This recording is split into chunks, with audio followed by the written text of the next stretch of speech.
All right, let's see here. Let's see if we can get.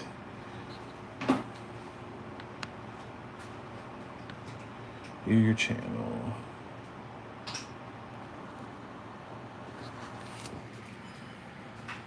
Now the question is, how do I view my live?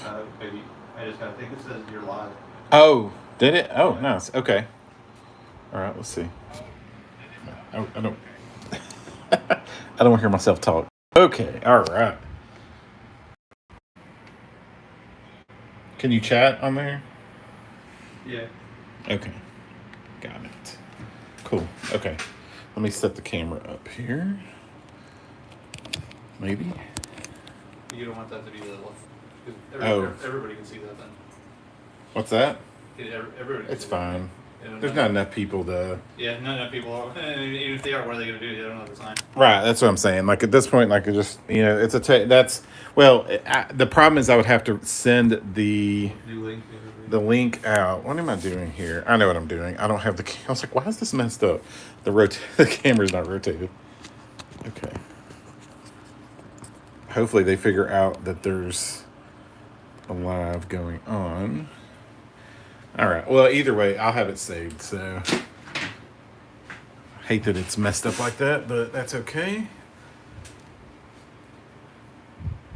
I'll wait a few minutes to make sure. Actually, you know what I'll do? Oh shoot, my phone's over there. There's 2 other people watching now. Hey, if you're on, make sure you leave a comment here in the chat. I'm going to quickly send an email out to everyone to let them know that the stream, it's actually live on my channel. We had some technical difficulties, not a big deal. We're not running really behind. Well, we are running a few minutes, but that's okay. It's okay. No hurries here. I'm going to hopefully here send a quick follow-up email to everyone. Oops, I want to reply to myself here. Let's see. Oh no, let's see. Technical difficulties are fun. Da, da, da, da. Okay, how do I, if I BCC'd everyone, how do I, technical difficulties. Hey, Mary, what's up? Karina. Okay, there's people coming in. Okay. I don't feel as bad. So had some technology issues. By the way, this is a great view, man. You can see like everything. I can see the screen and everything. This is great. So some technical issues with it was my fault. I've never done a live stream on. Hey, Christina, how are you? I've never done a live stream on YouTube, and I'd set it up as a private link, and we're actually publicly live on my YouTube right now because I'd set up accidentally set it up the wrong way. That's okay. The people that are watching that don't know what I'm doing, that don't have a sign, they're probably going to be very confused, and that's okay. So I'm going to wait just another, let's wait maybe 2 more minutes. Wait just a couple minutes, make sure people find the link. This will be saved, obviously, for later if you guys want to come back and view it. I know I had quite a few people message me and say they're working or things like that. That's okay, and it'll be saved so you can watch it later. So I'm going to put some gloves on, actually, because my hands they just feel dirty. They're not dirty, but...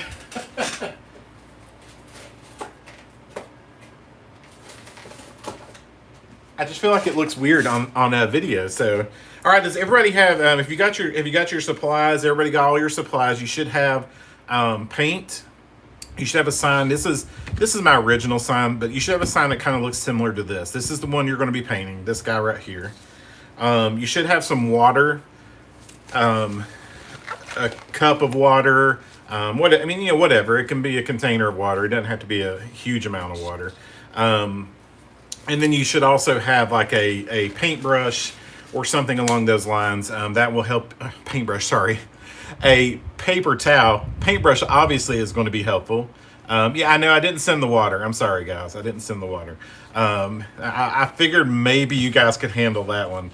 I have this really cool contraption. Let me scoot it into the screen here. I'll show you guys my cool little contraption here. This is a it's called a rinse well, and so you press this little thing and it flushes the water down and it gives you like fresh water. It's a really cool thing. Now the water doesn't always, it's still kind of muddy, but that's okay. So, all right. So what we're going to do, we're going to get started. We'll get started so we aren't taking hopefully too long. I have a reference here. Let's see if I can get it. Let me get it over here in the screen.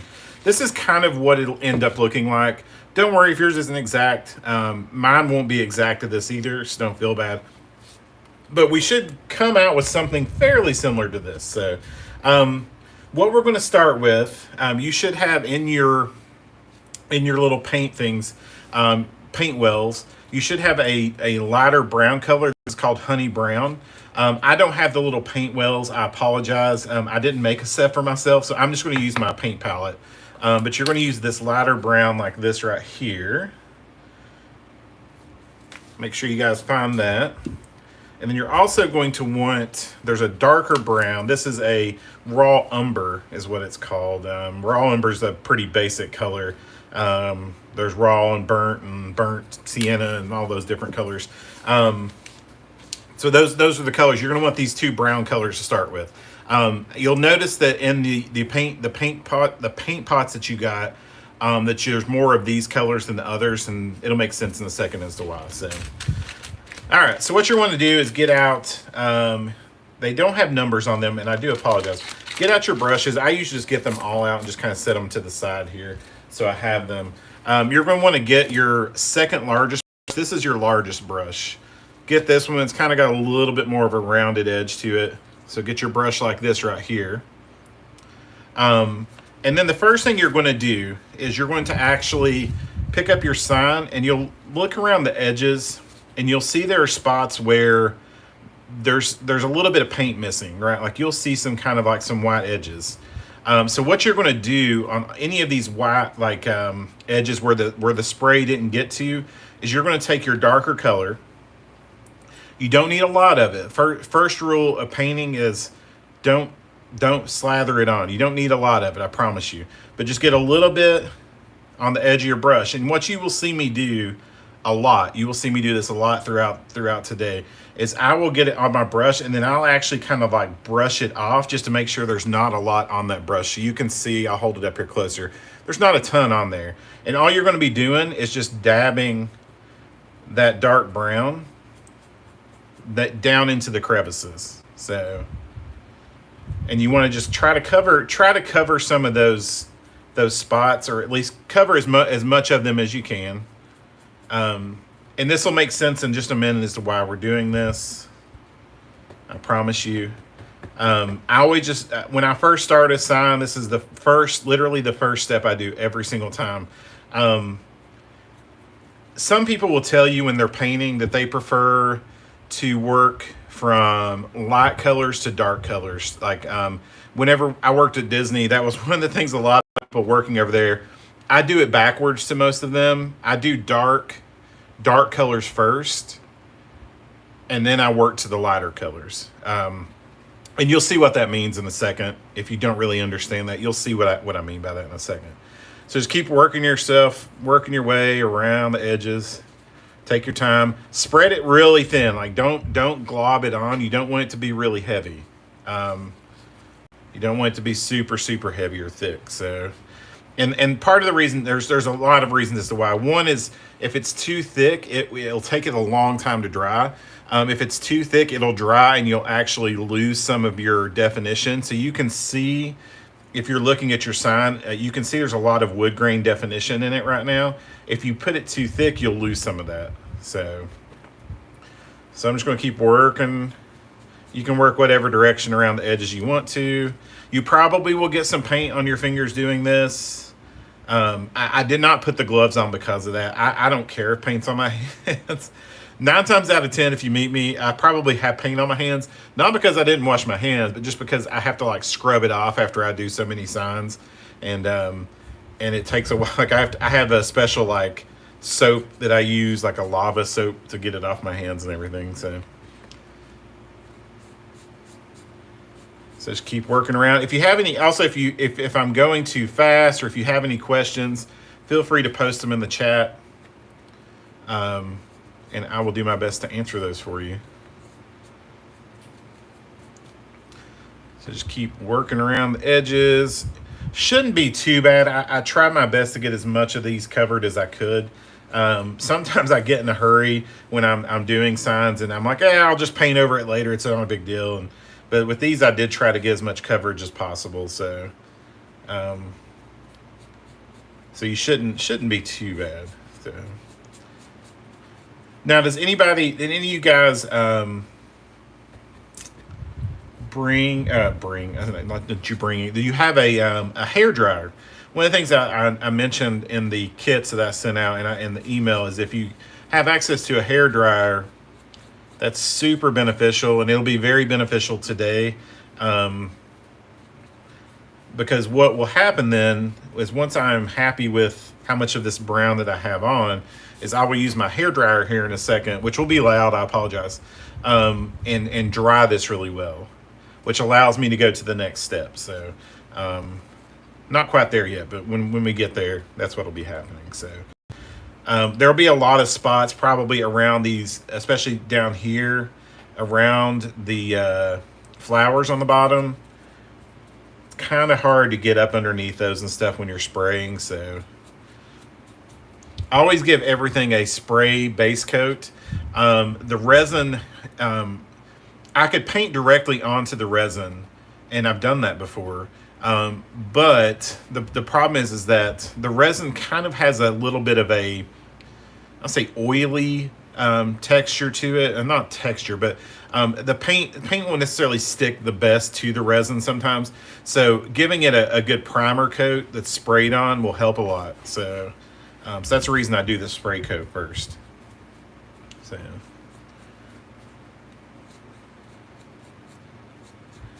All right, working my way around. And you'll see that I'm also, as I go, will brush some on the surface.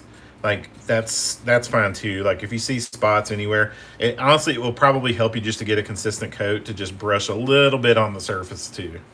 So, hopefully you can kind of see how that's going. And it's going to look, another thing I will hopefully teach you if you don't know this already. When it comes to acrylic paint, acrylics in general, they will dry a shade darker than what it looks like when it's wet. So you may be putting it on and be like, wow, that's not as dark as I would imagine a raw umber to be. But I promise you, when it dries, it'll be much darker. So now I'm going back over. You can see I'm just doing like a really, really light coat and just brushing it over the surface some. There may be some spots inside of these letters that you need to get. Another trick is if for some reason you get too much paint, and I'll show you an example. Let me show you an example. All right, if I get like a lot of paint on my brush and oh man, like you can kind of see there, it's really, really wet there in that spot. What you can do is dab it and just keep dabbing it around, and that spreads it out. So you can see how I'm just dabbing it down, and see how much I spread that out. I mean, I spread that way out. So dabbing it will really, I do it still. I've been painting for years, and sometimes I get too much paint on my brush, and just giving it a dab will help clear it out. So, and sometimes also it helps to dab like around these letters and places. It'll help you to dab down into the spots. So I don't know if that's an official technique, but it works. So I'll give you guys just a minute here. Mine's good, I think. Let me look at it. Actually, I'll put a little bit here on the bottom. But if you need it, also if you feel like, again, if I'm going too fast with any step, feel free to say, hey, can you just slow down just a little? Sorry, I'm very used to painting these things. So, as you get, the first time you paint something, it's like, oh, like, I don't really know what I'm doing. But the more that I obviously have painted these, it kind of just becomes second nature of like the steps and the process. So.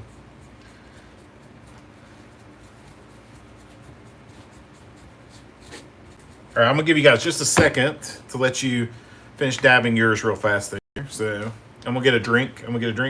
You want a Coke or anything? You good? Okay. I have my friend Mike here helping do some video work, so I'm not just talking to myself. Just so y'all know. So if you hear me talking to someone, it's going to be either him or Emerson, my daughter. She may barge out here at some point. I've asked her not to, but I'm in charge of her today. So if she comes out, if there's a weird question that pops out of nowhere, it's probably for her. So drinking a little coffee. How's everything going? If you get finished with this step, let me know in the comment or in the chat box there. I'll give you just a second. This is a lot easier. The timing thing's a lot easier in person. Yours is pretty well covered. Good, Mary. Well, that's kind of what I was going for because it saves a little bit of something for to not have to do this step, but there's still a little bit of it you have to do. So what I'm going to do next is, and I was mentioning this a second ago, is I'm going to take my hair dryer. This was actually, it's funny, I kind of knew about hair dryers. I'd used heat guns and things like that, but I didn't really think about it until I worked at Disney, about how beneficial. This is actually just a cheap hair dryer I got from Goodwill. You can see it's still got the sticker on it. And I've been using this thing for years. But what you'll do is you turn your hair dryer. All done. Great, Sharon. Awesome. And if you're not done, it's okay. I'm not trying to rush you, but there are quite a few steps. I don't want to like us to get too behind either because of my technical issues. But so what you'll want to do is turn your hair dryer on. Now, before I do this, let me give you another tip with the hair dryers. Don't do it super hot. If you go too hot, what will happen? And with hair dryers, it's not such a big deal. I used heat guns at Disney because we had to dry things and they had to be show ready for the next day. So we had to dry them really quickly. But you can scorch your paint if it's too hot. So with hair dryers, typically not an issue. What I would recommend is holding it away from your paint, probably 5-6 inches at least, and just dry it really well. And you'll see why I'm wanting it dry really well here in a second. So I'm going to turn this on. It's going to be loud. I apologize. Should only take like 30 seconds to a minute. Okay.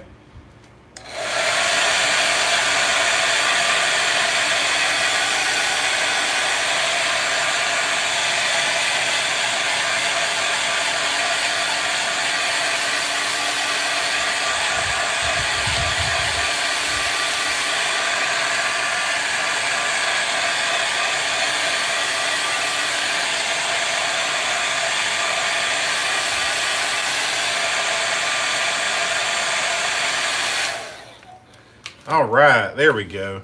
So you're going to want to clean your brush really well, and then make sure your brush is very dry, like extremely dry.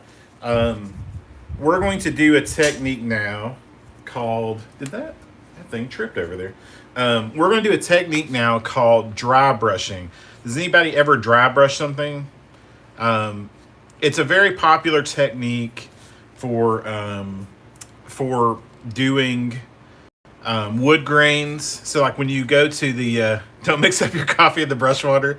Hopefully I won't. That's why the coffee's over here, Mary. Look, I won't say it's never happened though, but when you go to the theme parks, one of the things you'll see a lot of, you'll see handrails, you'll see rock facades, all those things, all those use dry brushing in some stage.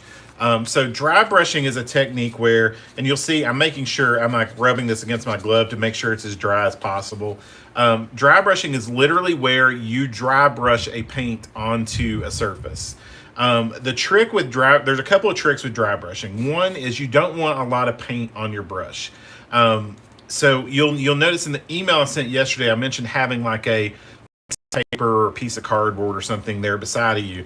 And this is a technique. Now, I'm not saying everyone does it this way. This is the way that I do it and how I've kind of always, I don't know if I taught myself or I just learned. I don't know how it really worked out. But this is how I do it. You'll get some of this lighter brown paint. You'll see this lighter brown. And I mean, you don't want hardly any of it. And then what I will do is I use paper or a piece of cardboard, and I like rub my brush across it, and you can see like there's barely any paint coming off of my brush, and that's what you want.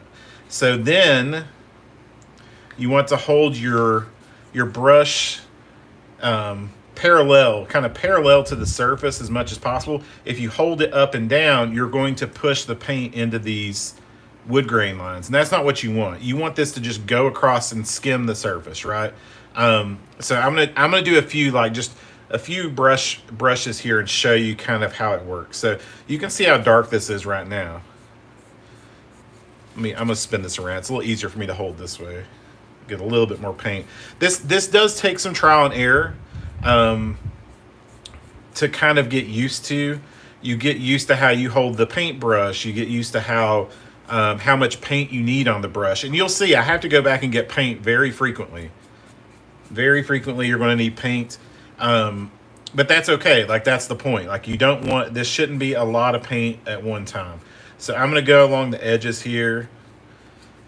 And I'm just going to do this one section so you guys can kind of finish it, obviously, but so you guys can see, just so you kind of have an idea of what I'm doing here. So hopefully you can see, though, it's starting to really show that grain, that wood grain. That wood grain is deliberately, when I do these models, I deliberately build in the texture into the model. Now you can paint texture. I can wood grain with chip brushes and things like that. But if the texture's already there, you're saving yourself a whole lot of work. A whole lot of work. So that's why that texture is really, really, really important. And you can see here, I'm gonna get up here closer so you guys can start to see in the light here. But it starts to build up, really build up that wood grain. And another thing you can do, and you'll notice in your paint kit, I had some oranges in there. I'm going to put some in my palette here. Some orange, and then also probably some, now I will warn you before you use the white, don't use a bunch of white because it will be too much. But you can put the white, and actually, if you have something you can dip the white out with, it probably would be easier. If I can get this to come out. Let's see here. All right. So what you can do, though, is you can also start to kind of mix colors. You can start to kind of really, so you will see, this is an example piece over here behind here. But if I hold it up, let me get it closer to the camera here so you guys can see it. If I hold it up, you can see, like, I even do some greens in here.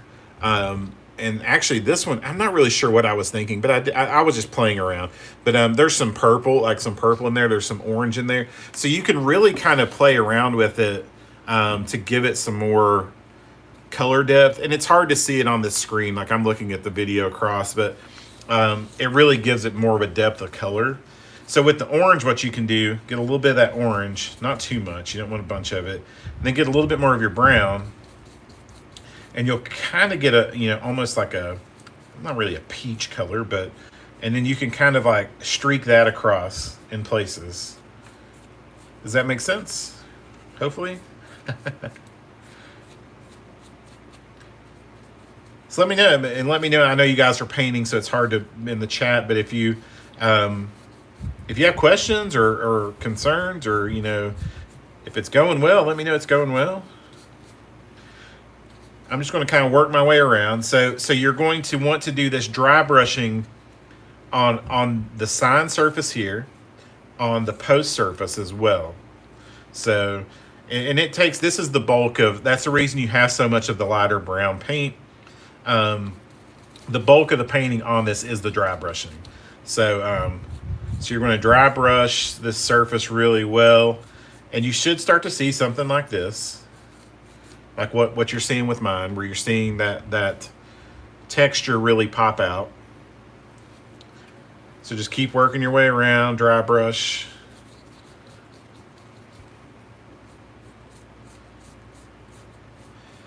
And when you get around the lettering, it's going to be a little tricky with the bigger brush like this. So you may have to kind of spin. You'll see me do this a lot, and I do it instinctively. It's not even like I'm thinking about it. a lot of the times, but you may have to spin your piece around a little bit to have access to the places you need to dry brush. So, move it around however you need to. Just take your time. Dry brushing is again very much a technique where you just have to really get a feel for it. I kind of almost know based on the noise of how the paint and the brush sound against the surface of like whether I'm doing it correctly or not. And you just get kind of used to that. Like, I mean, I dry brush. I could tell you, I over at Disney, handrails, rock walls. I mean, gosh, there's so much dry brushing that goes on. Dry brushing is a very popular technique, especially for surfaces that have textures on them. Star Wars, Galaxy's Edge, lots of dry brushing. Splash Mountain, there was a lot of dry brushing. Seven Dwarfs Mine Train, like handrails and all that. I mean, there's stuff everywhere over there that's just lots of dry brushing. So you just kind of keep working your way around, and it's okay if you don't get quite down into the crevices of this lettering, if there's dark spots, because that kind of actually later will play a role in giving it some more depth, like giving these letters a little bit more depth. So don't stress too much over that if you can't really quite get it all the way around the lettering. Because the lettering, later, obviously you can see the lettering will be covered up with the paint anyways, the white paint. So you don't have to worry too much there. Hopefully it's going well. Like I said, now this is the bulk of this sign is the dry brushing. We're going to do another technique up here in a second it's a little bit of a different, and I've always heard it called wet blending. I don't know if that's really the actual term or if that's something somebody made up, but what wet blending allows you to do is to come back in these spots and kind of, you can see the difference between, well, let me turn it around so you guys can see it, but you can kind of see the difference between these two. So there's a lot of solid spots, and that's where I kind of do some of that wet blending to kind of like pull strokes of paint across. So we'll do that in a minute. All right.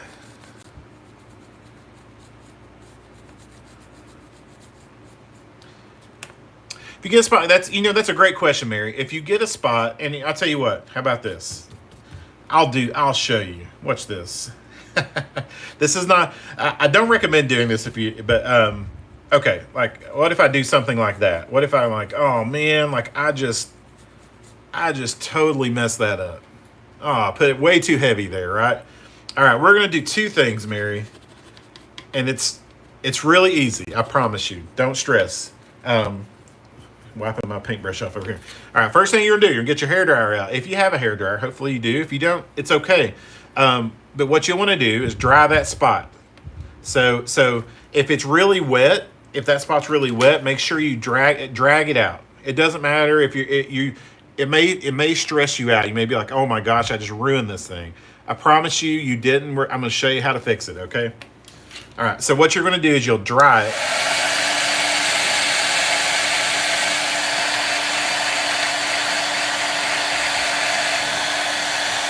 As I blow my reference all over the place.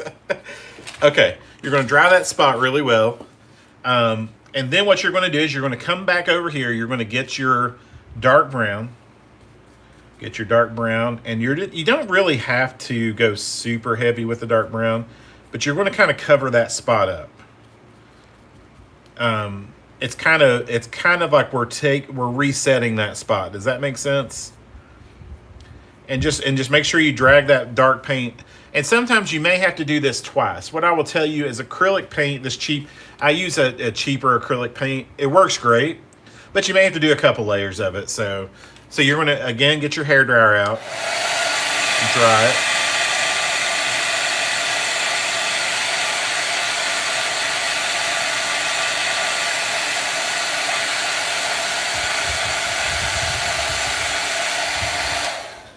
Make sure it's good and dry, and then clean your paintbrush off. Obviously, an important step. You don't want that dark paint on there.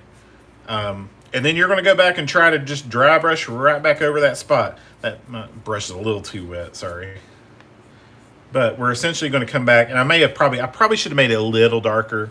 Probably should have done another layer of that dark paint, but we'll cheat it. So you're just going to come back over it, and you're just going to dry brush it. And you may have to dry brush it twice just because the colors are going to be a little muted. But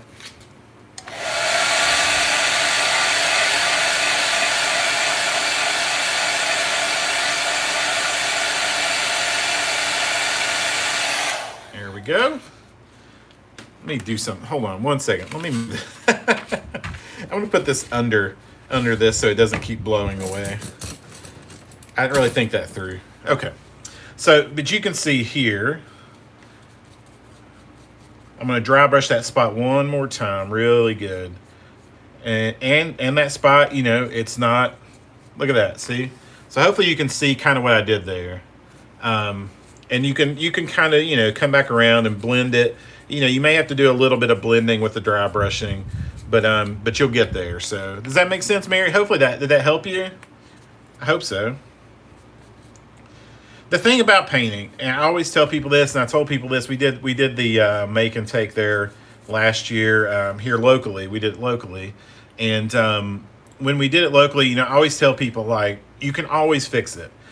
So many people I know, they get so, there's always, and I get this way too. There's a step in like the creative process where it's like the ugly phase, or like it's like the phase where it's like, I just want to give up, like I just want to quit. And I always tell people, I'm like, don't quit, push through it. Like I promise you, it'll get there. So, you know, if you give up, like you're never gonna. It's never gonna get there. Obviously, if you give up, but if you keep pushing through it, it'll get there. I promise you. So, I'm gonna go ahead and start dry brushing the post here. So you want to work your way down the post. So I'm gonna keep dry brushing. It's okay if you guys are still working up here. No big deal.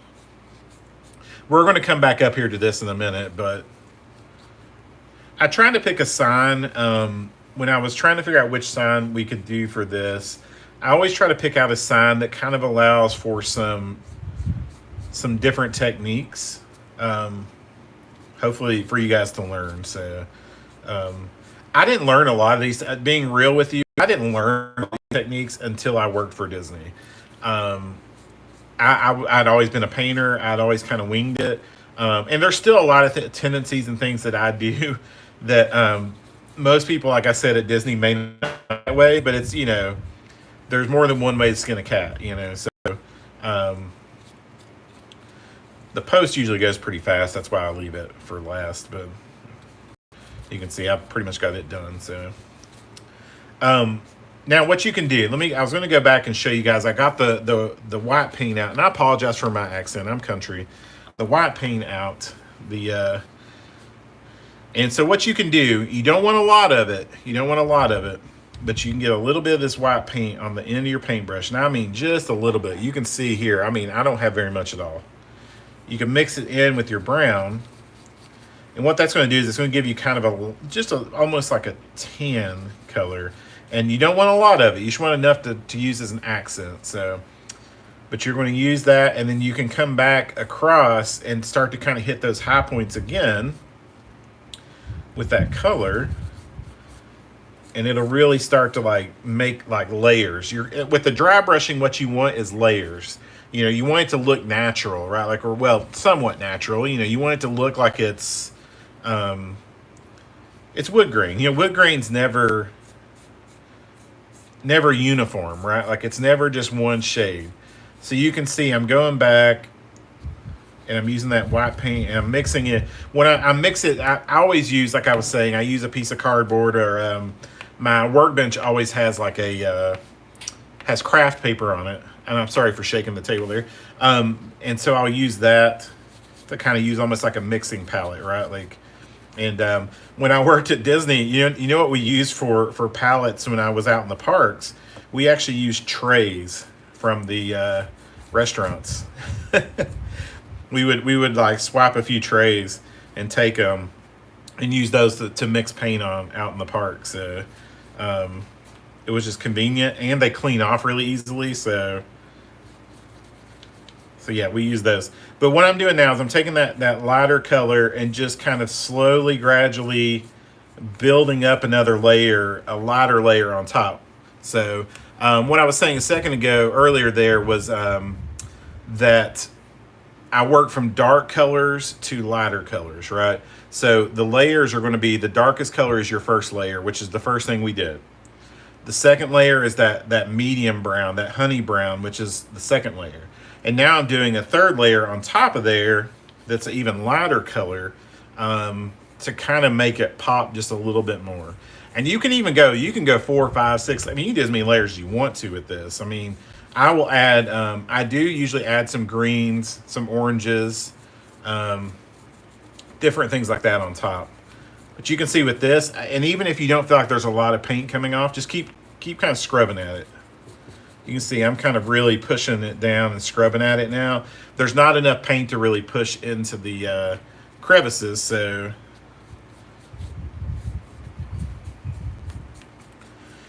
And the great thing about dry brushing is it dries really fast, or it should anyways. So I'm gonna get a little bit of this orange color now. Just kind of bring it in.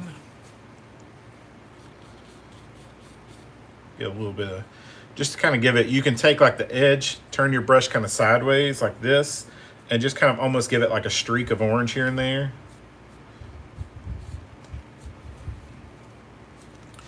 I have a tendency to want to like drag my finger across it and make sure it's like dry. So do a little bit of orange down here just to give it that color. All right, we're getting somewhere now. How's it going? Everybody doing okay? Everybody about done with the dry brushing? You feel like you're getting close? You can always come back and dry brush some more on top. You can always come back to it. It's one of those things you can always come back and you can adjust it. Jace says hi, Dad. Hey, Jace. You can always come back and give it a little bit more on top. So.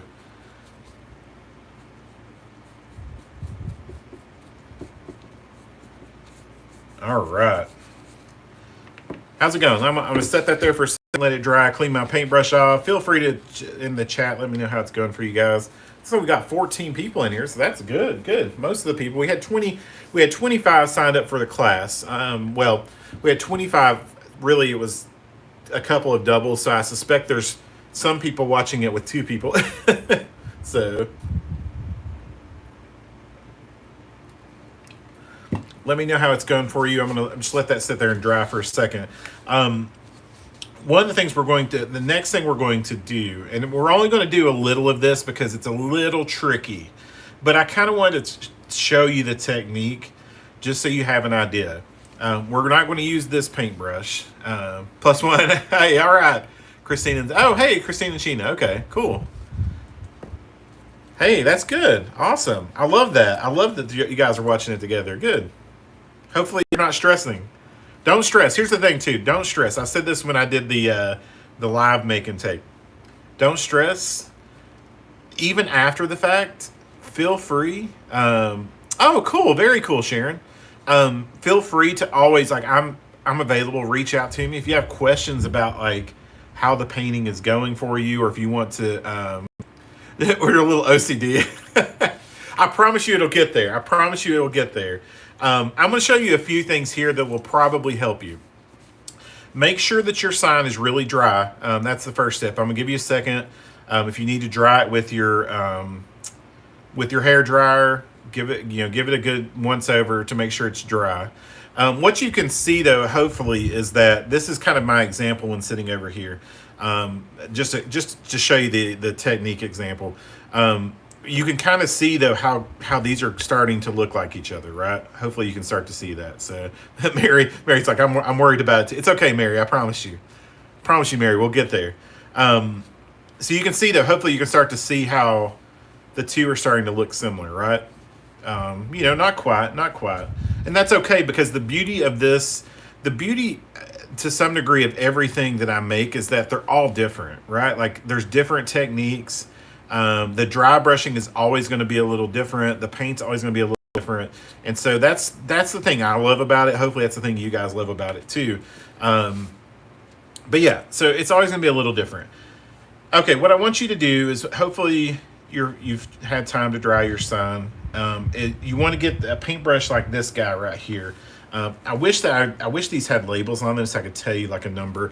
But something like this guy, so you can kind of see pretty small tip, pretty sharp tip here. So trust the process, I promise you. Okay, so you're gonna want that paintbrush. Okay, we're gonna do two things here. We're gonna do a technique called wet blending. Wet blending is a little tricky. I will warn you. So do it sparingly. Let's do it sparingly this time. But what you're going to do is you're going to get your paintbrush. You're going to dip it in the water over here. Get it pretty wet. You almost want the water to be dripping off of it. And you're going to get some of this lighter brown paint. And you're going to really water this paint down. I mean, like, you almost want it to be the consistency of what the water is over here. Now, what you're going to do is take this small paintbrush, 100% same here. It's easy, when I do them in person, it's hard for me to see, I don't get to see you guys and see what's going on. In person, it's a little easier for me to kind of give some feedback and help you with. But what you're going to do is you're going to take that wet paint, really wet paint, and you're going to come up here on your surface and kind of like streak it. Like almost like you're giving it like wood grain streaks. Does that make sense? Don't do a ton of them. Just do a few to kind of get an idea of what I'm talking about. And what you want to do is while that's wet, you can come back with like your orange, let's say, and you can kind of blend the two together. And it starts to kind of give you some like streaks that make it a little bit less uniform. This is a tricky technique, and I'm probably not going to go too deep into like how, because this is a place where you can, while it won't mess it up, it will. It is one of those situations, kind of like what Mary was talking about a second ago, where you're going to have to go back and repaint a space if you put too much on. So that's the reason we're using a very tiny brush. But this also allows you to kind of get some paint also into some of these areas where you may not have been able to with that larger brush. So I'm not going to do too much of this. The one place that I really want to do some of this is on the so on these, one of the things I've always noticed is the grain along the post doesn't always match up the way I want it to. So I'll come back and do a little bit more of that wet blend along the post, especially just to make it less like choppy looking and more consistent. So I'm just going to kind of come along this, and you want to follow whenever you're doing a wood grain. You always want to think about the actual grain of the wood, right? So if you look at this sign, you can see there is a direction that the grain of the wood flows.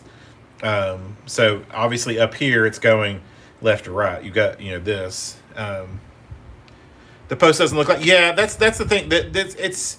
I'm not really sure why that is, Mary, and I do some things to really,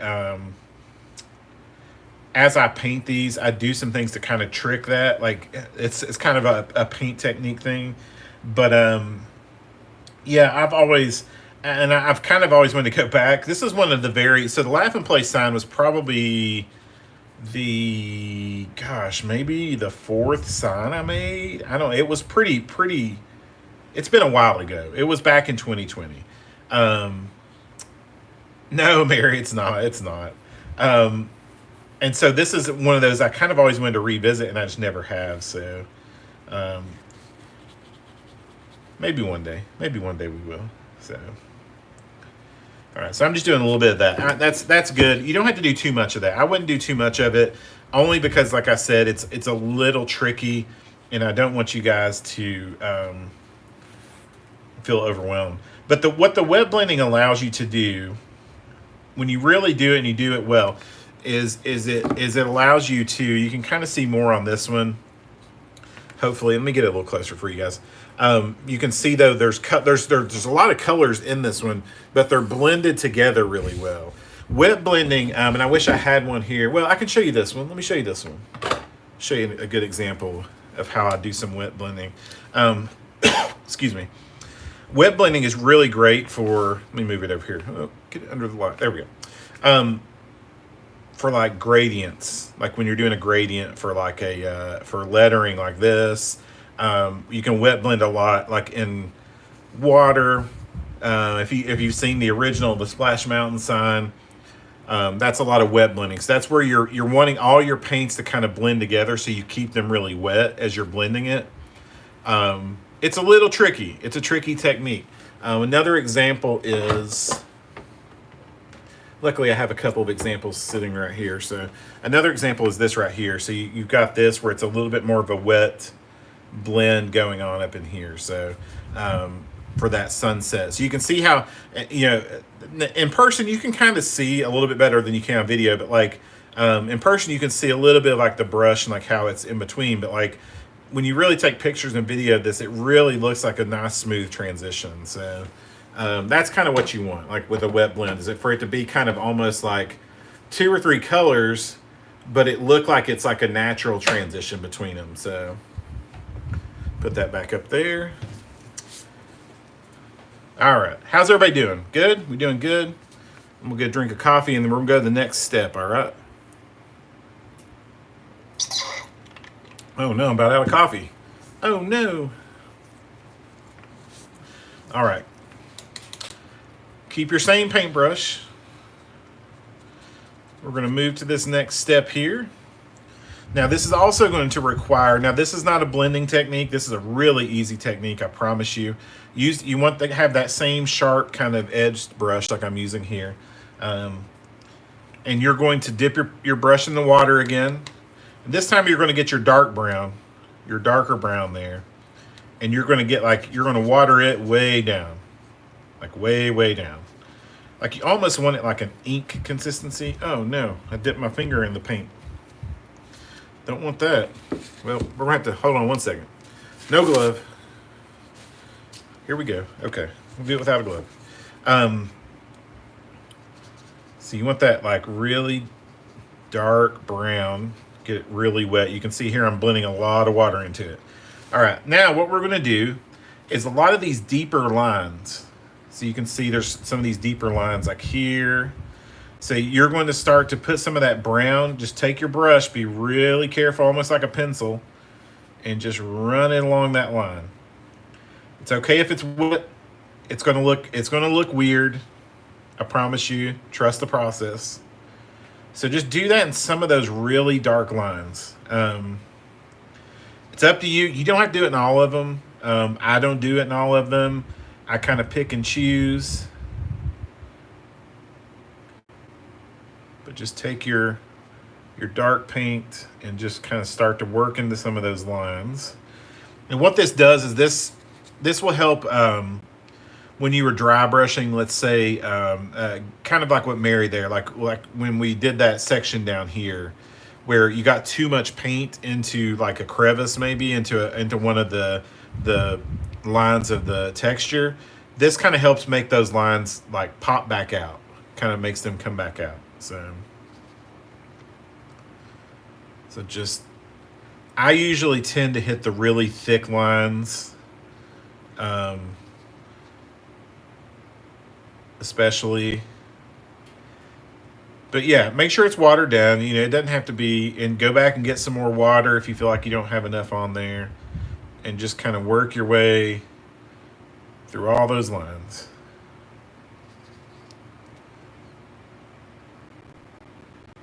Nice and easy. And I apologize. I probably make this look a lot easier, and I hope for anything, y'all. I do this a lot, kind of but yeah, just work your way through the lines. If you get too much on there, what you can do take the edge of your paper towel and just kind of just dab it off like that. You can always, if you another thing you can do, don't dab too hard because you will end up messing the paint up. But if it's wet like that, you can kind of just tap against it and it'll just like soak it up. So you don't have to worry too much. Now down in this section, if you remember earlier, Mary had asked about what happens if you mess up a section, and we did that repaint of this section down here. What you can do when you have this dark is you can do and kind of just add a little bit more texture in. So I'm adding that texture in there. So just add it in like that. A little bit of that. Like so. All right. And then we were talking about the down here on the post. What we're going to do on the post is kind of the same thing. The post this helps the post a lot. I've noticed is kind of giving it these lines a little bit more definition.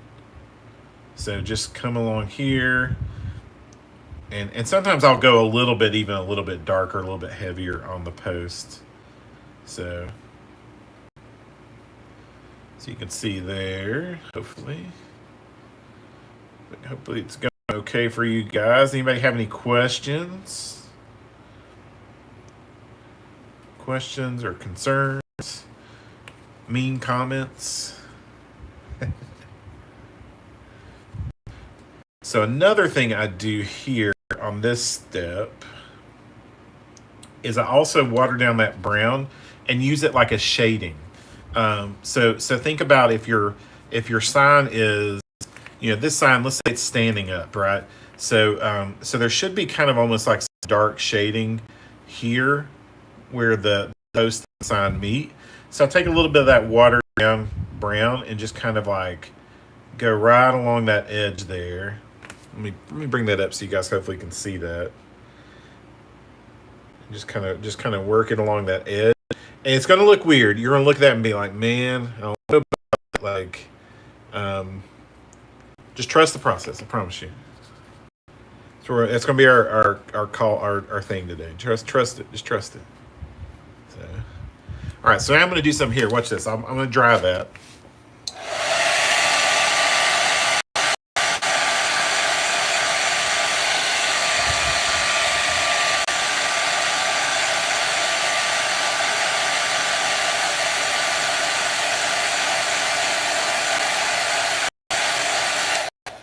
So hopefully, and this, you can kind of see it. Hopefully you can see it, but you can see there where like a transitional point there between the two. Sorry, let me back it up a little bit. There we go. You can kind of see where it's just like a little bit of a shadow there. So it just gives it some more depth. You can come in and do the same thing. Like I'll do that down here around the bottom. Kind of areas where it would make sense for there to be a bit of a shadow, or for there to be even down here maybe a little bit of dirt that's kicked up on it, or whatever it is, But you can come around and use it like a shading technique, and it's not going to look. It's going to look weird when it's wet, but after it dries, it kind of gives it a transitional effect. So. All right, so I'm even going to come up here. I'll come up here and do it up here too sometimes, just around this part where we can kind of work around that. Work around there. All right, how's it going? People, let me know. Let me know how's it going. Hopefully it's going pretty well. Another thing you can do is you can take this dark brown. I typically use a black and a white for this, but we're going to kind of cheat here because I didn't want to have to send a black just for this little step. This part really helps. Yeah. So that's the thing. Is like when you start to, you're kind of going back and forth, and there's probably more efficient ways, Karina, and for everyone else to do this. This is the way that I do it, and I think it kind of allows you to step back and be like, oh, okay, now it's looking more like wood because there's depth and things. That's where I got into arguments with people. Sometimes they would say like, "Well, start with your lighter colors and work to dark." But I think it kind of helps you to kind of see when you have the darker down already when you're dry brushing. So, what we're going to do is we're going to take this darker brown, this and you can get a little thicker for this step. These are actually nail heads here, here, and here. So we're actually going to cover those nail heads up with that dark brown. Um, and you can go pretty heavy for this. Not too heavy, but it can be. You want them to be dark brown. You want it to be a nice dark brown color. Um, so we're going to cover that up pretty well. Pretty well. Now, some of y'all may notice. Thank you, Sharon. I appreciate that. Yeah. Yeah. I mean, it's these techniques like they're nothing like rocket science or anything, but this is just kind of how I do it. So we're going to dry that dark brown really good.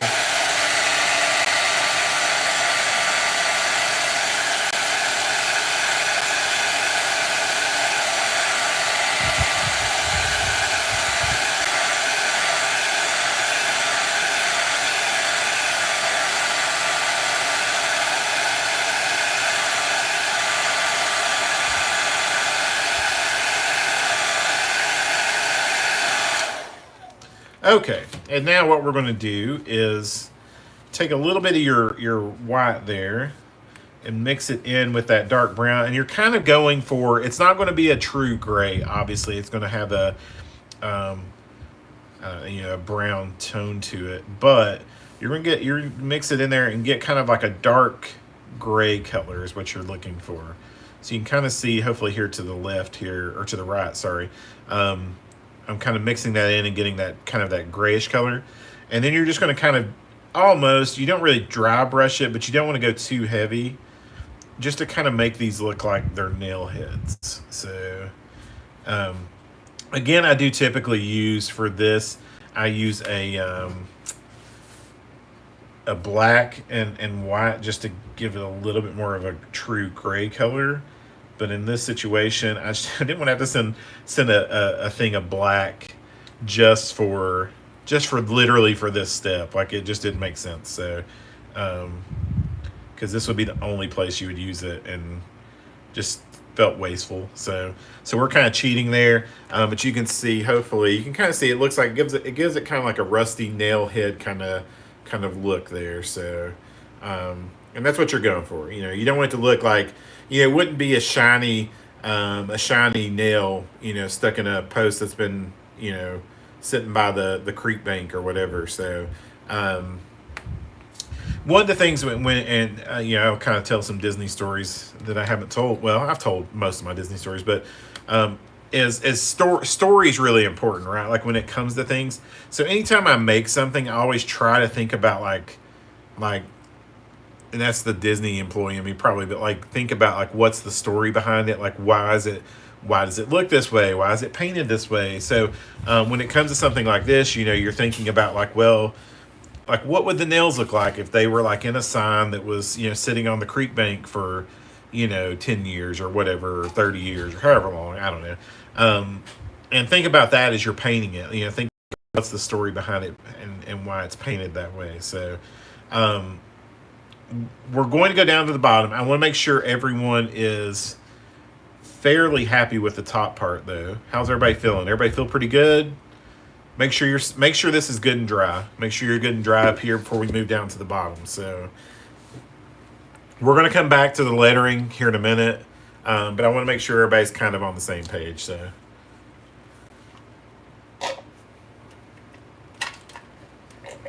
We'll switch out drinks real fast. Hold on one second. Oh man, I don't have any hardly drinking that either. All right, I'm going to take that as a yes that we're in good shape. Don't forget though you can always come back, rewatch this. YouTube should save it. I'm fairly certain. So it should be available for you to watch later. So don't stress if you miss something or feel like you need to go back and rewatch it or whatever. Feeling good. All right, that's what I like to see. All right. So next step we're going to do is I'm going to put my brush over here. Let's use this brush right here. Let's use that guy right there. You should have a brush that looks something like this. Actually, you know what? Yeah, we'll use this one. We'll use this one. So you get something like this. Show your edges. Oh, you talking about? Oh, you want to see the edges of this? Yeah. I didn't do a great job, I will say, Mary, on the edges here. Probably could have done a little bit of a better job. But yeah, the edges, like, hopefully you can see there. Did the green all the way around this. So a few little spots I probably could have done a little cleaner. But you get the idea, hopefully. So that's what you wanted to see, Mary? Is that what you're wanting? I think that's what you meant, right? Hopefully. Hopefully. All right. Okay, cool. All right, so we're going to go down to there's a little dirt mound here at the bottom. We're going to do that next, okay? So the dirt mound, pretty easy. This is a pretty easy one to do. You'll get your dark brown, and you may have, when you were dry brushing, not a big deal. You may see, like on mine there, you'll see that I went over when I was dry brushing. So anywhere that if you went over while you were dry brushing, just kind of come back over top of it there and just give it a little dark brown.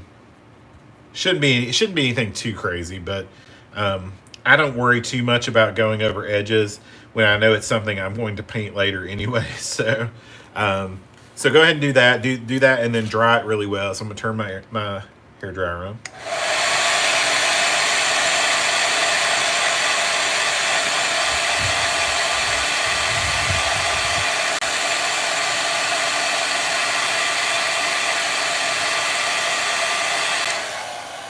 There we go. All right, so you should have also in your kit a red. I'll put a little bit of red in there. Now, this is where we're going to do some dry brushing. Nothing crazy. But you'll see those mounds. Those mounds kind of have high points. And so what I'm going to do is first I'm going to clean off my brush really well there. And then I'm going to take some of this orange. I know you're like, orange, whoa. And we're going to take that orange and just a little bit of the brown. And we're going to dry brush that dirt.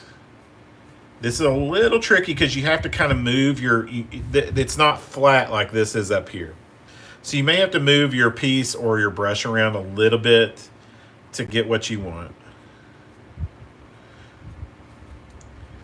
And you just kind of want basically the surface of those dirt mounds to kind of show up and there to be some dark spots, some light spots. This isn't hugely hugely crucial in terms of the look. Really with the dirt, you can kind of decide what color you want to go for.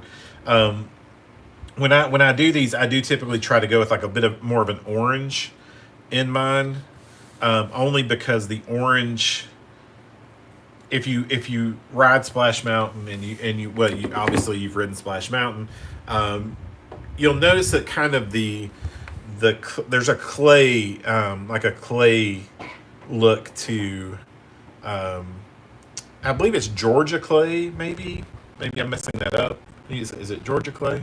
Do you know? I don't know either. I might be making that up. But there's the back, kind of those mounds, and the hill itself, even outside, used to have that kind of orangish tinge to it. So so that's again going back to like when it comes to story of things and things like that. That's why I kind of do this orangish color, because I'm thinking, oh, okay, like that clay dirt kind of color. Have clay? Is it orange, Mary? I don't know. But anyways, that's kind of why I go with the orange color here. I think it makes sense from the story perspective. I know it's weird. Too many things. I'm thinking about the story of like a sign I'm painting, but I think that's one of the touches that like make it special. So, I'm actually like Tennessee. Yeah, Tennessee. Growing up in Virginia and stuff, like the clay being very like orangey and kind of reddish orangey. So, which is why I got the red out. That's a perfect transition. So you also take just a little bit of the red, just a little bit, and mix it in with your orange, and kind of get you that darker color, and kind of make it pop a little bit more on top. And you can see I'm almost dabbing it on. I'm kind of just doing really, really light dabs of it. This step again, there's no right or wrong to this step. So almost the same way with the dry brushing of the wood grains. There's no right or wrong. So don't stress if if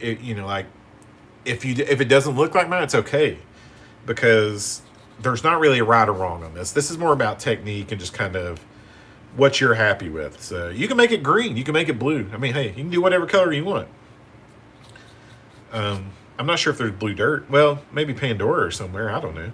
But anyways, I'm kind of over exaggerating, so you can see there, but you can see it's almost like almost a reddish color even in mine.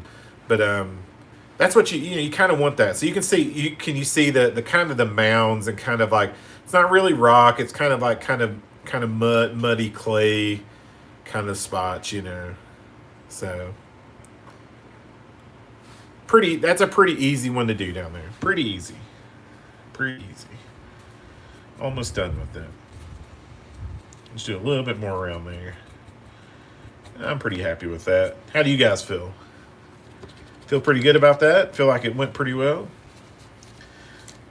All right. I'm going to actually...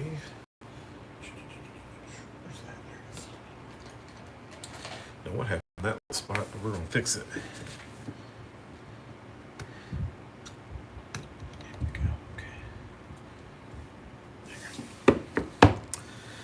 All right, now we're going to do some more. We're going to add some color now. We're going to get some actual, not just browns, not just browns. Lots of browns on this. But the thing I liked about this sign, and part of, again, another reason why I chose to do this one, is there are more colors in it. So you have the colors down here at the bottom with the flowers and the leaves and that kind of stuff, the foliage. So let's see here. We're going to get our greens out. So you should have a couple of different greens. I can shake that up. Let's see here. All right. Make sure you got your greens out. All right. So we are going to use, let's see, what one are we going to use? What brush are we going to use? I think I can get away with that one. Yeah, this one should work pretty well. Okay, so you're going to use a brush kind of like this one. Now, again, going back to what I was saying there a minute ago, you may prefer a smaller brush for certain things. I'm sorry, can you see this better? Oh, it doesn't really focus in. It's wanting to focus on the sign. I apologize. But you may prefer a smaller brush to this for this spot. It's totally up to you, whatever you're comfortable with, okay? So do what you're comfortable with. Like, again, when it comes to painting, like, it's very much a personal thing. Like, it's personal preference. There's no right or wrong. Like, if you're doing it the way that works for you, do it the way that works for you. So let me see here. So the first thing we're going to do, we're going to use the darker green. So make sure you got your darker green open. Sorry, I'm trying to trim. Sometimes these brushes, they come in packs and they have like a wild hair on them, like where it's like there's a spot where you're like, that piece of, like, it'll really mess you up. It's like sticking up. See, it's still sticking up. And for some reason, this one has that. So if you have that, like, sometimes you have to kind of trim the wild hair off there. There we go. I think I got it that time. Okay, we're going to use that darker green. And we're just going to put like a base coat of that dark green onto all the leaves here. So like I'm going to start. What I'll tell you, another thing that's really important when you're painting is pick a direction that works well for you when it comes to painting. So I'm right-handed, so I typically start right to left because I hold with my left hand. So I'm going to start over here and work my way around, and then that way, when I get over here, I can kind of spin it. That side will be drying. So think about that when you're painting too. It's one of those things you don't think about, but like, it is important, because if you paint the wrong side first, then you're putting your hands in wet paint and then you mess up everything. So um, I'm actually going to start with this leaf right here in the middle first, just to get it out of the way. You'll see there's like a leaf sticking up right here in the middle, and you're just going to paint that dark green over top of it. So you can see there, just painting that dark green over it. Hopefully you can kind of see what I'm doing there. Sorry, you can't.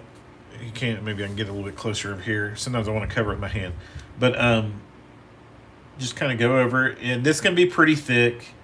You don't want it to be too thick, but you want good coverage. So that's important. Now the next thing I'm actually going to do is I'm going to do the bottom part of this leaf here. I don't know why I do it that way. I think I probably have stuck my hand in paint at some point, and that's why I'm doing it that way. But you're just going to get good coverage on that.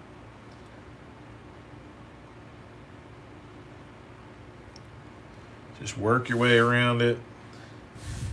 Kind of up the side of it there. You can see I'm kind of working my way up the side there.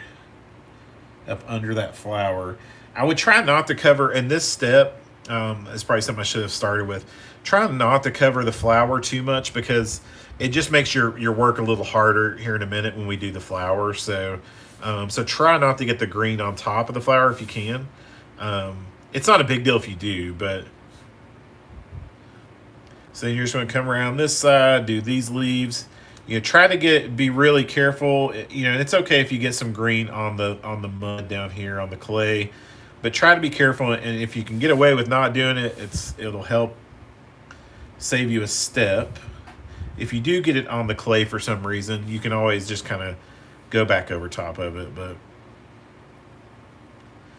I apologize. Sometimes I have to hold this at a weird angle where you can't see what I'm doing. I'm painting down here, so as you can tell, like when it comes to painting a lot of these things, I have to hold them at strange angles. The vultures are a great example. When I'm doing those vultures, it's like I'm holding them all sorts of angles to paint those heads, and it's so weird.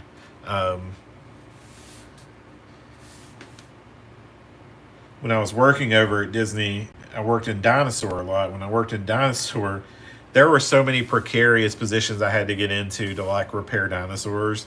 Like I would be up under those things, like in a pretzel. I have a lot of back issues now. Well, I say a lot. I have back issues now. I always think it's probably a lot of it's probably because of the way that I had to like repair things and stuff. But just keep painting the leaves, paint all the way around. Again, you can start on the other side if you want to. It just whatever you're comfortable with. I just typically try to think about left to right, like or right to left, because it's easier with the way I paint. So just work your way around, paint it up. Try when you get to this edge here, when you get up here to this edge, try not to paint the post if you can avoid it. So, and then just kind of work your way around.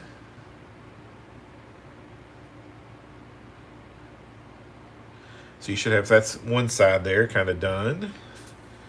Spin it. So see, that's what I was saying, whenever it comes to spinning, and when you spin it around too, you can kind of look at this side again and be like, oh man, maybe I missed a spot or something. But then I spin it with my hand, I can hold it up here, and that way I can focus on doing the green down here. Yeah, it's funny, you don't think about, like I was talking about, like painting in tight spaces and things like that. Whenever before I worked over there, I didn't really think about how hard like accessing certain things are. Like once it's in a ride, it's locked in, like it's there, and so I didn't really think about that. And once you've been there and you've done it, you're like, oh wow, this is difficult. So.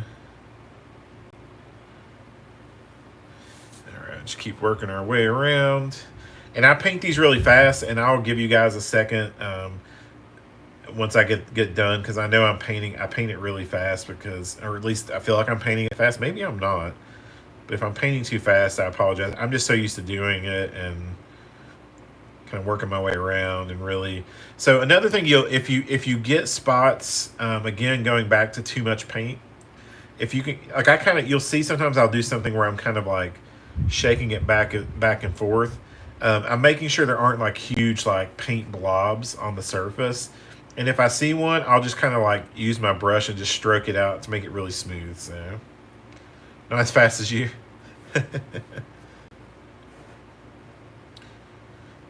I don't want people to feel rushed. Like that, it's, we only have 2 hours. I actually ended up when I did the live make and take, I went way over. So I'm trying my best to stay within the 2 hour window this time. But because I know people's time is important, and it's not about me trying to get done quickly. It's just I want to make sure people aren't like stuck, and you can always come back. Also, again, you can always come back and send me a message if you're like, oh man, I don't know what I did. Can I get some help? Like, shoot me a message. Um, I'm happy to answer your questions and anything you need. So you also, when you received your kit, everyone should have received kind of like a random item. They weren't random per se, but like just kind of, there were a few different things I sent. For you to paint later. So hopefully some of those items you'll learn some stuff today, where you'll be like, oh, this is how I can paint this, and it'll give you kind of like a practice item to work on. So a lot of people received gingerbreads. There were gingerbreads that went out to a lot of people. There were little miniature splash signs that went out to a lot of people. But there are things that give you an opportunity to just kind of just try some techniques that you learned. So that's another opportunity, And again, if you have questions on painting those or anything, shoot me a message. The Going back to the miniature splash signs, the wet blending technique would be really, really good for the lettering for that. That's what I do with the lettering. So, and you'll see now what I'm doing is I turn it over on its back side, and this kind of gives you an opportunity to just kind of like hit any edges you may have missed.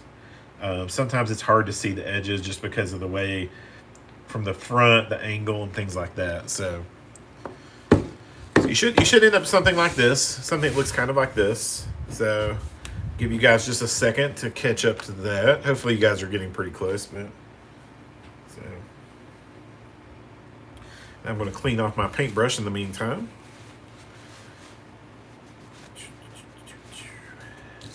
Move that paintbrush over here. I'm very like organized right now. Like this feels way too organized for me, because usually if you see my workbench, and if you've watched me on TikTok live and things, you'll see I have stuff everywhere. So I'm like, I cleaned my workbench off this morning and like put new paper down, and so it feels weird to like have all this space, like have so much room for activities, So I'm not used to that. So it's like it's a weird thing for me. All right, I'm gonna use my hair dryer and dry these leaves really well.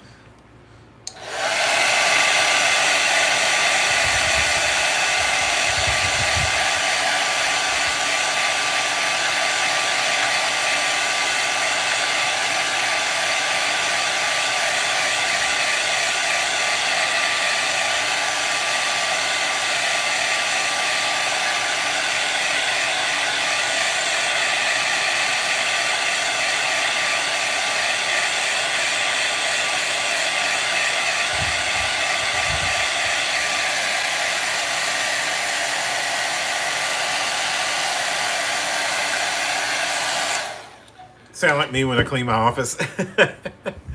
Yeah, I need. It's hard because I don't have a lot of space, and so I it gets very cramped in here at times. I have a space for everything. Obviously, like in my brain, it's like, oh yeah, I know where that's at. But like if you were to see it, like most people would be like, oh my gosh, it's like a bomb went off. It's just a mess in here, and so I just it's a messy place, but it's a creative place. So another thing you can do here too is when you go to, like, and this is what I'm doing right now. When you dry with your hair dryer, it's really important that you don't, if you have spots that are like blobby, I guess that's the best term I can think of, like a spot where there's like a blob of paint. be very careful because you can kind of like end up with like a almost like a I'm trying to think what to say, what it would be like a messed up spot on your surface. So you should have to be careful of that because I kind of did that here a little bit. You can see, you can kind of see there's a little bit of a blob, and you can fix that. I can fix that. I'm not going to do that right now just because what I would have to do is like take a hobby knife, like an X-Acto knife, and trim it and kind of clean it up and repaint that spot. I'm not going to do that right now just because that's a time crunch thing and I don't have time to do that. But it won't really affect anything in the end right now. So, all right. So what we're going to do next is we're going to take our light green paint, and this is a little bit more. It's kind of a dry brushing here. Being a very crafty person, I know exactly. Yeah, yeah, yeah. If you're crafty, you're kind of you like. It's like I know where this is at. I know it's there. It's somewhere. You're going to take your lighter green paint and you're going to kind of dry brush. What you're trying to do though is kind of highlight the leaves. So you can see these leaves have like a point in them, like a line, a vein. I think they're technically called veins. I don't know. But you know how like leaves have like, you can see there along the middle, along these, So you're going to try to kind of highlight that by making the outer edges the lighter green. So you're dry brushing almost along the outer edges. And then you can kind of work your way in until you're happy with it. So it's a little tricky. This is a little tricky.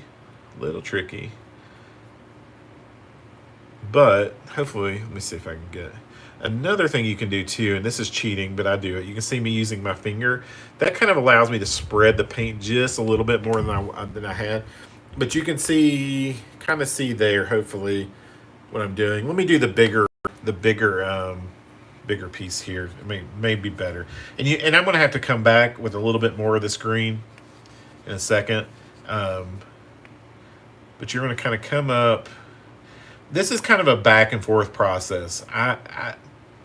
It's a little tricky because you're going to kind of work your way back and forth, like kind of like what we did up here, where you're just kind of trying to highlight it and give it like some depth. Sometimes I'll even get a little bit, my paint a little bit more wet on my brush, like I just did there. And you just kind of work your way around. The first pass on this is going to look really weird, and you're going to be like, oh man, I don't like this. The second pass is typically where it'll look a lot better. So just bear with me. Trust the process. Go back, trust the process. So you can come down. You don't need a lot of paint on here, just a little bit of coverage. But try not to get the paint into the veins, like into the crevices. Kind of like what we were doing up top with the wood grain. To some degree. I say to some degree a lot. I've noticed that. To some degree. So we're going to do like that. And you just kind of work your way all the way around on these leaves. So you can see I'm doing the exact same thing I did with the dark green, where I just kind of started on one side and work my way around. Now this is me putting a second layer of that on. The second layer is where you'll start to really see, and I stuck my hand in the green paint, but you'll start to see that transition of it looking a little bit more like what you want.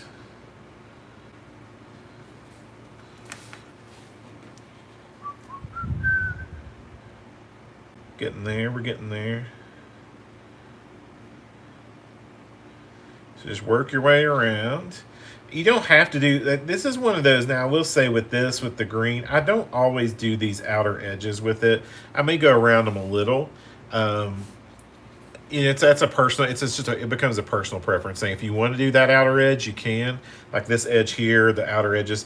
I'm not really sure it's needed, but you can if you want to. So just kind of work your way around. This part may be frustrating. I promise you, just keep working at it. Um, this is one of those ugly steps to me, like where I'm like, oh, like I don't like how this looks.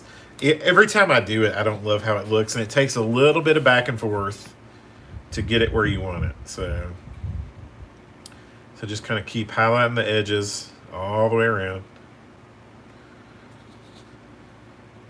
I'm going down the side of these a little bit, but then just work your way around here. Okay, and then I'm going to spin it back around. I'm going to start. So I'm going to kind of do the same thing again. I'm going to go back around it. So with this, when you water the paint down and you kind of dry brush and stuff like that, like it makes the paint cover less. So that's why you have to kind of go back over it. It gives you more control over the final kind of like what it's going to look like, but you have to kind of go back over and get it a little thicker. So let's see here. I'm actually using a little bit more water than dry. I said dry brushing originally. I forgot. I actually used like a little bit of water with this instead. So, but if you like the dry brushing, do the dry brushing. I mean, it's up to you. But hopefully here in a second you can kind of start to see what I'm going for. Keep sticking my hand in the paint. Oh, terrible. Terrible. Okay. So there you go. You can kind of, hopefully you can see, can you see there on that leaf how there's some depth there with the darker, see that darker color and everything? And it looks a little shiny right now because it's still wet. So as it dries, it's going to look a lot better. So, anybody frustrated with this part? I'm sorry if you are. I'm sorry. So you can kind of just get the paint really wet and just kind of work it around the edge here. And just kind of work it until you're happy with how it looks. So just see how I'm doing. Sorry, I have to really focus because your brush, that when you're doing really fine like this, that tip, you have to really focus on where your brush is going. So really focus in. We're getting there. All right, I'm pretty happy with that. So here, let me get this up here so you hopefully can see. You guys kind of see that. Hopefully you can see that. It's going to be wet. But see how there's like that kind of like some of that dark still showing through to give it some of that depth there. Hopefully that kind of shows up for you guys.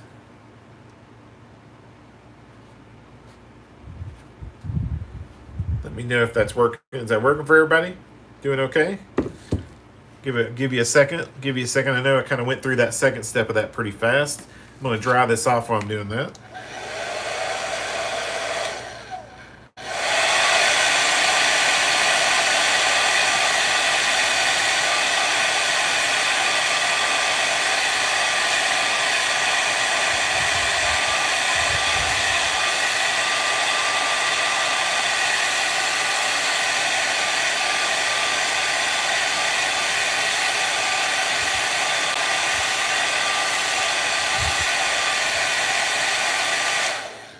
All right.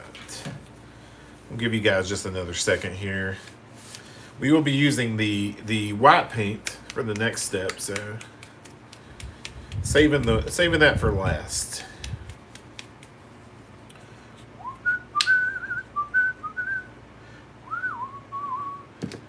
Oh, I have Elmo's World stuck in my head. That's weird. Okay, let's see here. Let's figure out what brush I'm going to use for that. I think I'm going to use the same brush. All right.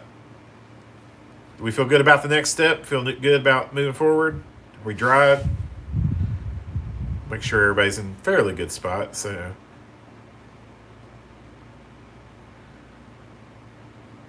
All right, all right. We're going to move on to the next step. We're going to be using this the white paint. So show it close. Yeah, absolutely, absolutely, Mary. Yeah. Hopefully it'll kind of show there. So you can kind of see. Can you see there the depth of that? Kind of how there's the veins. So like around the middle, and the edges there. It's going to look a little. It's kind of muted looking on here, but you get the idea. So typically I do use a third green when I do these, a little bit of a brighter green on top of this, so it's a third layer. Um, you can definitely do that. You can also mix like a yellow into the green, and that'll make it really pop. There's a lot of things you can do to make it more vibrant, even if you wanted it to be like a really bright. Um, well, you can do another layer on top of it, Mary. So I did 2 layers there. I'm actually almost 3 layers on some of it. Um, quick mix more soil. It's okay. It's okay. No big deal. I've done that too. It's okay. I mean, I didn't. Luckily on this one I didn't, but I've done it before. So actually, there is a spot or two there that I could probably touch up, but I'm not going to mess with it. So, all right. So what we're going to move on to next? We're going to do the lettering up here. The lettering, super easy, super easy. Hey, we're going to do something easy now. I say easy. Hopefully, it's easy for you guys. We'll see. So you get a little bit of water on your brush. You don't have to water down this white too much, but it helps to kind of make it more fluid if you get just a little bit of water on your brush. Use the same brush we were using for the leaves. I think it'll be fine. That's what I'm using. So, and then you're literally just going to paint the letters. That's all we're going to do. We're going to paint the letters. So just, take it really easy. Probably going to have to do 2 layers of this on top of the lettering. So just take it really easy. Try not to go over the, and just do the lettering. Mary said, "Yeah, right." She said, "You said, yeah, right. That's easy. This is easy, Mary. This is easy. This is the easiest part. Easy, easy." It helps if you get, like I said, again, if you get a little bit of water on your paintbrush, it will help to make that the white paint kind of flow a little better. So get a little bit on your brush, and you'll see I keep dipping my paintbrush over into it. Um, Really will help that paint move. So yeah, color it all in. Color it all in. Yep. I know it seems weird. I know you're like, what? Color it all in. Just all that work on the lines.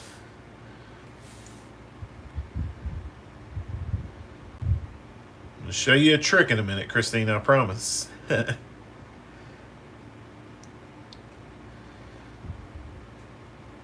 So we're probably going to end up having to do 2 layers of this on the lettering, just so you know. It's hard to cover like a brown paint. You don't want this to look streaky, like not that it. I mean, it would probably be fine if it looked a little streaky, but I prefer it to be a little bit more solid for these. So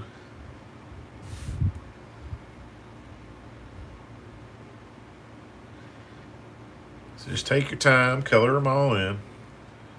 We're getting there. Look at that, man. We've almost got a side painted. We're getting there. Now, on these lines here, now I will say, on these deeper cut lines here, like on the N, I believe there's another. Is there another letter? No, maybe it's just the N. On those, that's more of like a break, so I would not paint those in. So like here, that line that kind of goes through there, I would not paint that one in. I kind of just go over and just paint these 2 pieces, so you can see there's a break. See how there's a break between there? So that's a pretty big, so you wouldn't want to color that in. So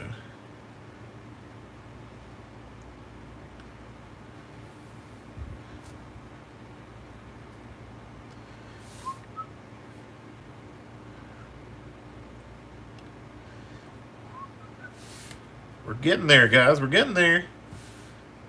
Man, it's looking good. Looking good.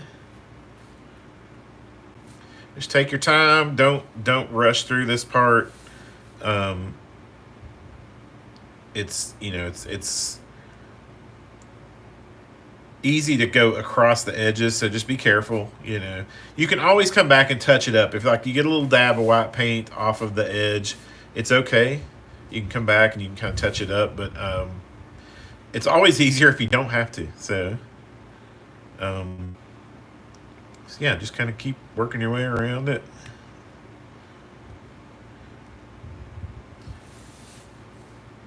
Mary, do you think this is the easy part? Mary wasn't convinced, so that's why I'm curious.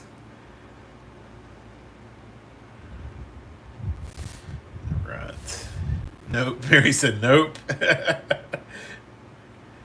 Just hold it like a pencil and just dab that white. Wait, don't dab. Sorry. Just kind of take that white and just brush it around the edges there.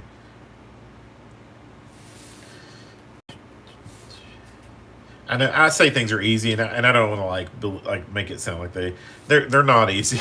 like the hardest one to do the lettering on probably is well, outside of like Phantasmic is the vultures are really hard to do the lettering on because you have to do like a couple of different layers of lettering on those, and that's pretty tedious. So to me, this is an easy lettering because it's just a solid color. It's just a solid color, and that's what we're doing over top of the. And so I think to me it seems easier by comparison. So just keep working your way down, almost to the place. The next thing we're going to do too, and I'll obviously show you when we get there, we're also going to take this white paint and we're going to actually kind of use it like a primer coat over top of these flowers. That's going to sound weird. I promise you there's a reason for that. It's just I've learned it's the easiest way to do the flowers. So this is a slightly smaller version of the Laughing Place sign. You can see over here to the right. This is the actual size one that I've done in the past. I decided to do a slightly smaller one just because for this because I felt like it was probably going to be a little easier for everybody from a time perspective to do this within the 2-hour window. So made a few little changes to how we're painting it so that way we can fit it in the window. I think we're doing pretty good so far on time. We got 20 more minutes. I think we're going to finish up. We'll probably finish up right on time. So maybe.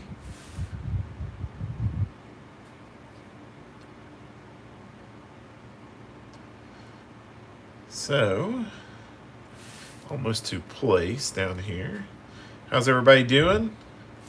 Hope you're doing pretty good. I know it's hard. Like I realize I'm like, oh, like you guys can't just respond in chat because you have a paintbrush. Like I can sit here and talk, but I'm like I can sit here and talk and you guys can hear me, but I can't hear you guys. So probably is a better platform. Maybe we do like a Zoom. I don't know. Zoom. I don't know if Zoom really works. I don't know.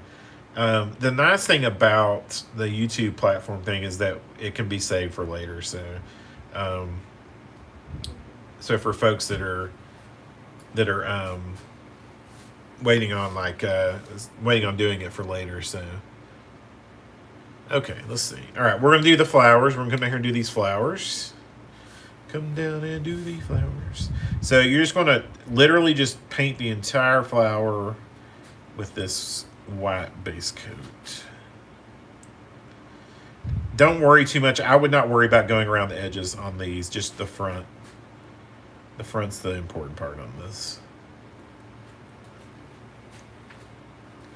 So just work your way around.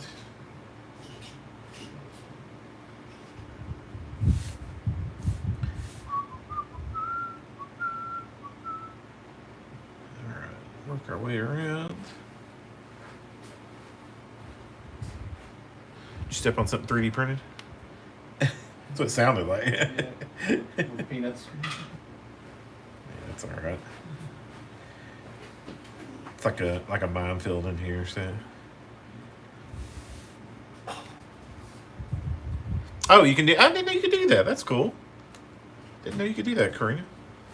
Very cool.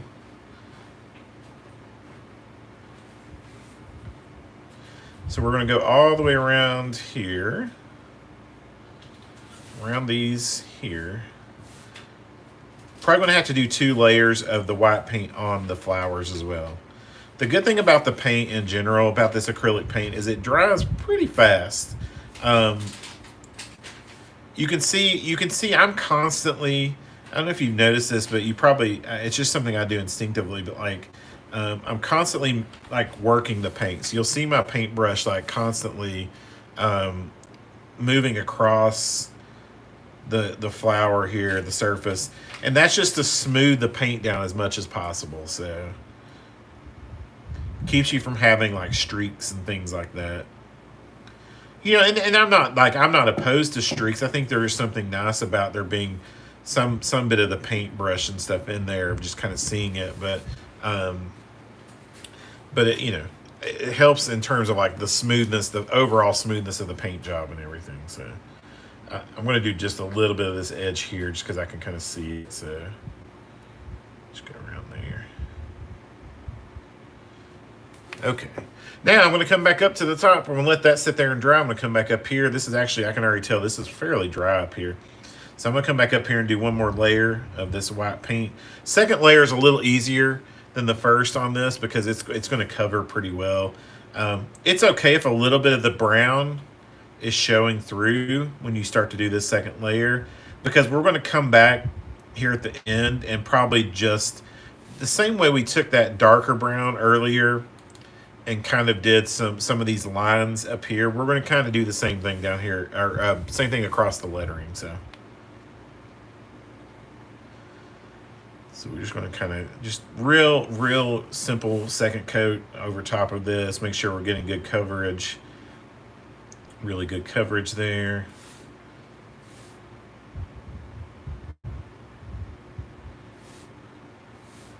Just really get that covered really well. Second layer, like I said, again, you should see that it's really covering it. Like, you know, it's going to look really good on that second layer. A little bit less streaky, a little bit of a solid color there. And again, it's okay if it's not completely solid. You know, going back to what we're talking about, story of a sign, right? Like, if this was, you know, a hand card had lettering, I mean, obviously this is a very broad story, but the lettering would be hand painted. Yours might look really good.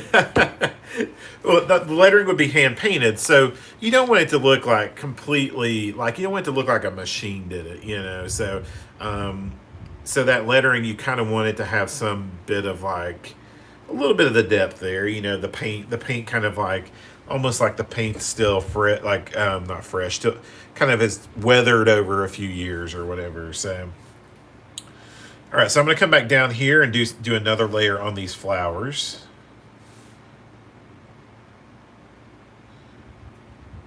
And again, you should start to see really decent coverage here on these flowers of the white paint. And it's okay if some of it's still showing through.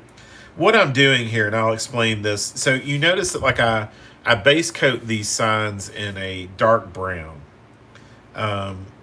Not all of my signs are base coated in dark brown, but the ones that are like a wood grain typically are. The problem with that is that when you go to do you want very like vibrant colors, is the dark brown kind of muddies that color. You know, it kind of makes it dark. You know, it makes it and it's hard to get coverage over top of that. So there's a couple ways you can combat that. One would be to change the color you're trying that's on top. So I could add some white paint to that color, but it's going to change the actual color. The other option is to prime over top of what you're trying to paint with a white or a gray. Typically white is the common. So that's what I'm doing here. I want these, you can see here the flowers over here are fairly bright colored. So what you're wanting is that kind of that brighter color there. So in order to get that, I'm going to use this white paint on the bottom. So all right. I want to dry this off with my handy dandy hairdryer. All right, let's see here.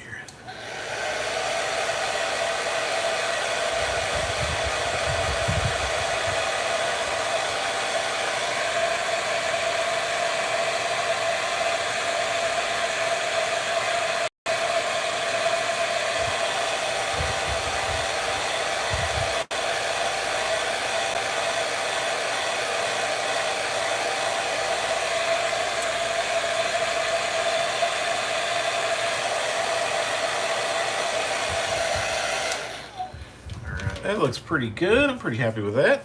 Let's go back up here to the top. I'll show you this here at the top here. All right, we're going to come back up here, and you want to get a, let's find a paintbrush. You want to get one of your paintbrushes that has a fairly sharp little tip on it there. And what you're going to do up here at the top is take some of your lighter brown, and really, you want to water it down like we did earlier, like we did with the dark brown earlier.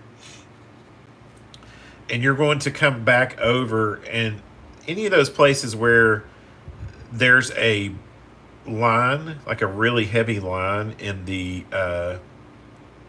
lettering, you're going to take that watered down brown, that rhymed, and kind of run it through that crack, if that makes sense. And I will hold this up so you can see what I'm doing here in a second. Basically what you're kind of doing is you're kind of giving it that grain, a little bit of that wood grain back. You don't want to give it too much. It doesn't need a lot, but it just kind of gives it a little bit more depth. And you could actually, preference-wise, you could even use the darker brown if you really wanted to for this. And I'll show you kind of what that would look like. Get a little bit of that darker brown in there. Let's see here. So you can kind of come back in and do some of that darker. Actually, I kind of almost prefer the darker. If you miss your line, just use your finger and just kind of just smudge it a little. So.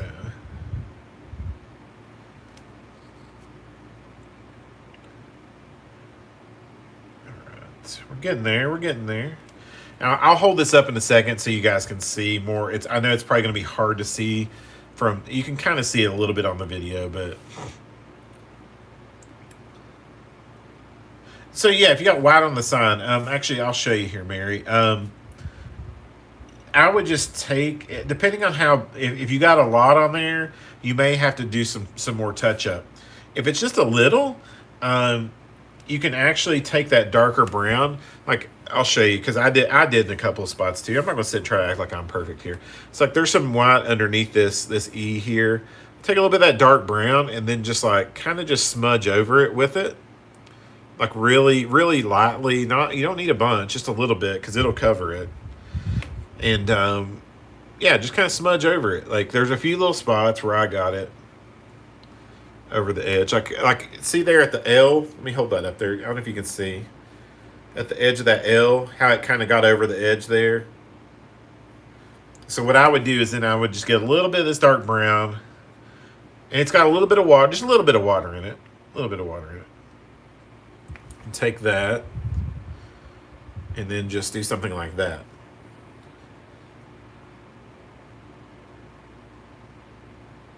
So you can see it's, and you may have to dry and do that twice. Let's say, again, it kind of goes back to what we did there earlier, Mary.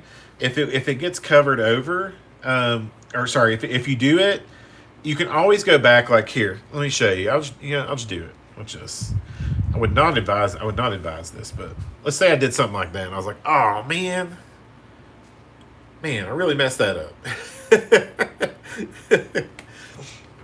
What I would do is just take some of your lighter brown there, or dark brown, whichever, it doesn't matter, and just kind of just cover it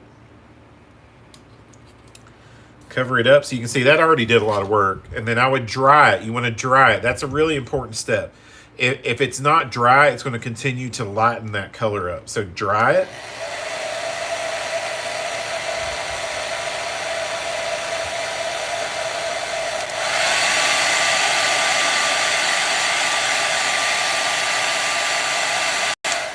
So you can see that already looks, it's starting to look significantly better, but then you can come back and get some of your dark brown and just cheat it.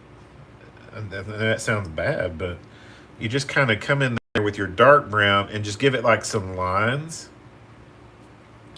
to cheat it and make it look like it's part of the grain. It was part of the grain all from the get-go. So, and you may have to do that twice, like,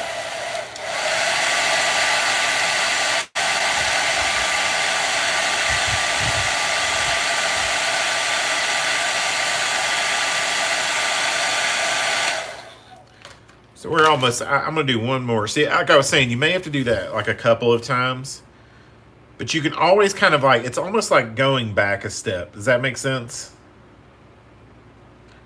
So see, I went a little heavier with that brown this time, and then I'm going to dry it again.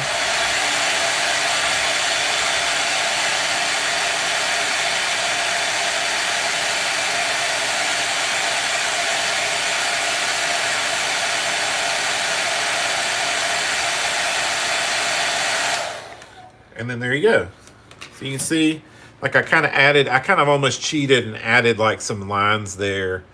You can see where I added them in. I'll put another one there. But you can see where I kind of added in to make it look like it was all part of it from the get-go. So yeah. And like nobody's ever going to know that, right? Like the drying is definitely the key. Yes, absolutely. So anytime you mess something up, do not try to paint over top of it while it's wet. Because you'll just keep kind of in the same cycle. You'll just keep messing it up. So definitely dry it really well first, or let it dry really well, then paint over top of it. So yeah, absolutely. So going back to the lettering before we come down here to the flowers. Lettering. You can see here on the lettering, like how I did the darker, the lines there. So it makes those lines look like they're part of the wood grain again. Does that make sense to everyone? Pretty easy step. You can go as light or dark on that as you want to, but you can see how, like especially up here in this laughing part, like you can see how it almost looks like it's part of that crack in the grain again. So that's what you want. So it's not like a solid white letter again. So I know you were like earlier. I think it was I can't remember who was it, Christina or someone said like the color in the lines, and I'm like, oh, like it's okay. We'll come back and we'll fix that. So that's what you're doing. So, all right, let's do the last step down here. Hopefully, you guys got the. I mean, I went over the edge here with the white. I'm just touching it up. Hopefully, you guys got the flowers painted with the white paint. So, and what we are going to do is we're going to take one of your paint brushes. This is the one I'm going to be using. Actually, I'm going to clip that little nub off of there. It's got one of those little wild hairs like I was talking about earlier. All right, so you're going to need your red paint, and you're going to need your purple paint for this, and your yellow. Your red, your purple, and your yellow. Where's my yellow? I didn't get the yellow out. That's okay. I'm just going to use one of my yellows. I don't know why I don't have the actual one. It's maybe a little different from your color. But we'll use this yellow. So here we go. All right, so what we're going to do is we're going to take our brush, and this is, again, very, very easy step, fairly easy step. I shouldn't say very easy step, fairly easy step. Now, what you're going to want to do before you start putting the red on there, I would avoid getting any of the red or the purple as much as you can on the center part of the flower. The bud, is that what that is, the bud, right? I don't know. But try to avoid getting any of the red or the purple there, because the yellow is obviously a lighter color. It's hard to cover a dark color with a light color. That's why we did the white paint over top like this. Kind of the same principle, right? So we're going to take the red first. We'll do the red. Again, I work right to left. That's just kind of the way I do things. Take your red, and you're going to do your red just all the way around. And you can go pretty heavy with this. You can also get your paintbrush a little wet. Again, kind of like what we were doing with the white, where it helps that red kind of flow. Acrylic paints especially have a tendency to dry quickly again, and which is a good and bad thing, right? It's good because hey, you can paint really quickly on things, so that's the reason we're able to do a 2 hour class today. But it's bad because if you have it out in a palette, it dries quickly, and so putting just a little bit of water will thin it and help to keep it moving. So luckily for you guys, you have the paint in the little paint pots that I sent them in, so that keeps it fairly good as long as it's closed. So with mine, I've had the red out for a while, so um, it's starting to dry a little, but that's okay. One of the things I do, I'll show you a trick that I do. I actually keep my paint in sauce cups like this. So I mix a lot of colors and I keep them in these, and then I'll actually label what they're for. So you can see, like, it says fox. That's for the fox. That's for Brer Fox. So it's a good little tip. I actually learned that at Disney, of all places. At Disney, we had in our shop, we had these bins with for individual figures, and within those bins we had cups kind of like that would have the paint colors in them, and it kept the paint from it kept it from being wasteful, So we would have paint that would last for a while, and it also makes sure that we have a consistent paint color across the board, so we're not constantly having to remix a paint color for a figure or whatever. So really, it was one of those things where I was like, duh, like you see it and you're like, oh yeah, that's a great idea, like why did I never think of that, like keeping paint in little cups like that. So I'll tell you the funniest thing. I probably have told this story before. Mary's at least probably heard it, but one of the one that cracked me up the most, the bins always had like the figure name on it, right? And for the different attractions and stuff, and it was for Magic Kingdom. We only had them for Magic Kingdom, but there was one that was labeled Donald Duckbutt, and the Donald Duckbutt was for the Donald Duck for PhilharMagic. So I just laughed every time I saw it because like it's the Donald Duck butt. So that's what we use for the Donald Duck butt. Oh, which brush for the flowers, Mary? Just any. I mean, it doesn't. Just something that's kind of got a smaller tip. I wish these had. So a lot of brushes will have numbers on them, and honestly, I didn't even look at the pack. I bet you that pack. You hand me one of those packs that's over there? I think they're under the. Oh, they're up there. Yeah. I wonder if it's got. Does it on the back of those have what the? I bet you it has what the brushes are on the back. Doesn't it? I should have looked at that. Oh man. Well, it doesn't say specifically. It says like shader, fill. See, I never even use these. We're using a detail brush, I'm assuming then. Although it could be a round brush. I don't know. Anyways, this kind of a brush. I never look at brush names. I'm just like, oh yeah, that one's got a sharp tip. Like I need that one, So, I'm a bad artist, okay? I'm sorry. I'm a bad artist. Whichever you're comfortable with, I would just use like a simple, smaller tip. Since we're really working in like a fine area here.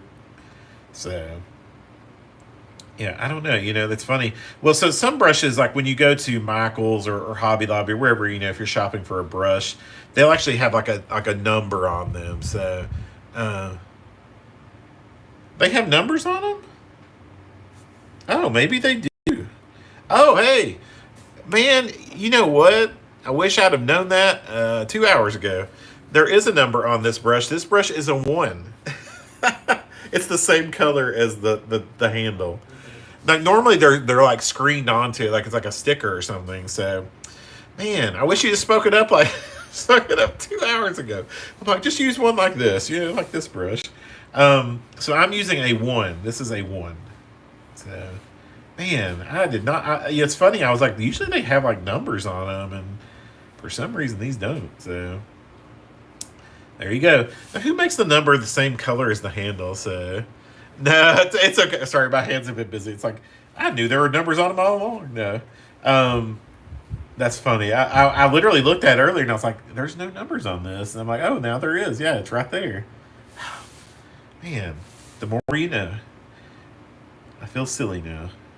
Anyways, this is a 1 brush. We're using a 1. I would assume that means that it's a fairly sharp tip. Um, Actually, they may just be numbered. Like, I don't know how they're numbered because I don't know how that. I don't know. I don't know. I don't know. It's actually in the plastic, Mary. It's actually part of the plastic, and I don't even know if I want to be able to get this up here for you to see well enough. But it's actually like part of the plastic there, so it's the same color as the plastic. Um, I don't think it's going to show up on the video because it's just like there's a glare there, but it is on there. So it's look. I would have never have seen it had T Soul of there. I'm sorry, I don't know your name. Your first name T. I should know your first name.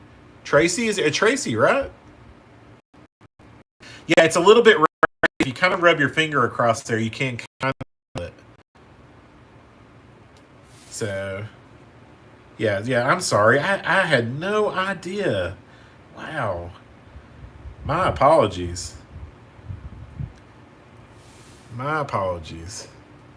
Trisha. I'm sorry, Trisha. I said Tracy. I'm like, I knew it was a T. I was close.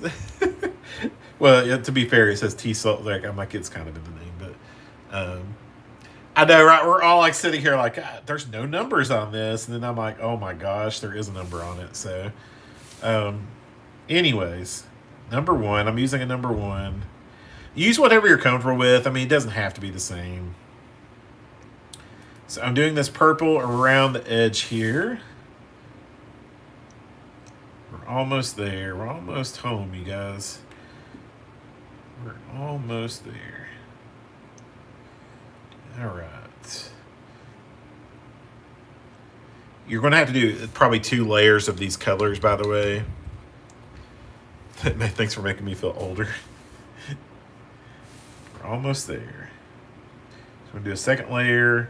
And when you get that second layer of the red on, you should see it really is going to cover really well. And it's okay if you get 2 layers on and you're like, maybe it needs just a little bit more, do another layer. And there's no rule that says you can't. Like, so.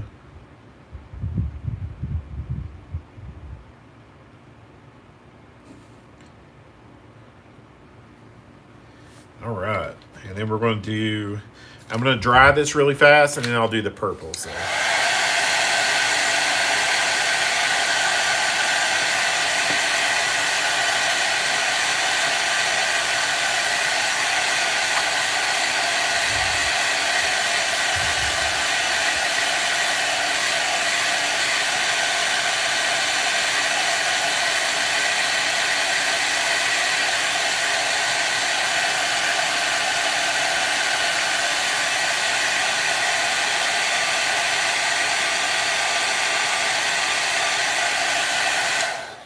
All right. Do the purple.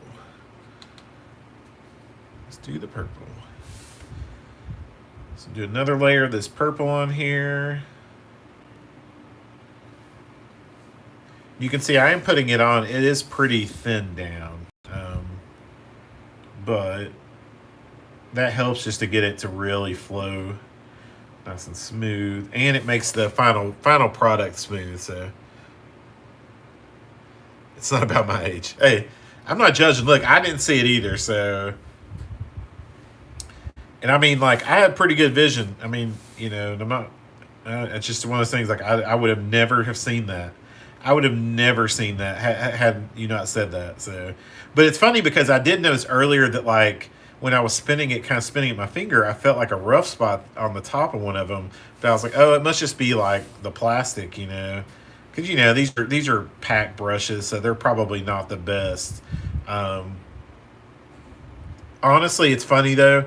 I use the cheapest. At Disney, I'll tell you a funny story. That reminds me of a Disney story. Actually, we used, and you can actually still get them to this day, for all of our art stuff for figure finishing. We got our brushes from Target. We had a roll of brushes that were from Target, and they're great. They're great brushes. They're like one of those that kind of comes in the rolled out. You can roll them out, so we would have them in our kit, and we just roll it out on the table, and we'd have whatever brush we needed. And you know, we could personalize the kit if we wanted to. So I brought a few brushes in, but I use cheap brushes. Like all the brushes I use, I get like, I mean, you can. And here, I'll show you some of my brushes. These are some of my personal brushes. Look at these things, man. They look terrible. But they're cheap. They're cheapo brushes. These are from, I think these are from Walmart. I'm pretty sure they are. But you just get brushes you enjoy and you like using, and then you just use them. And I use them until they fall apart. You know, so it doesn't have to be anything special. So everybody's like, "Oh, I bet you really nice, expensive." I'm like, "No, I don't pay for expensive brushes." So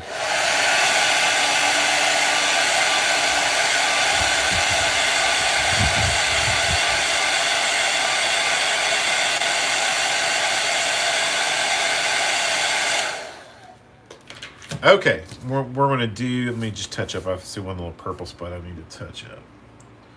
There. My purple's not perfect. Yeah, I'm a perfectionist, so it's gonna bother me. So I got to touch these little spots up. I'm sorry. All right, all right. So we are going to do last step. Last step here is the yellow.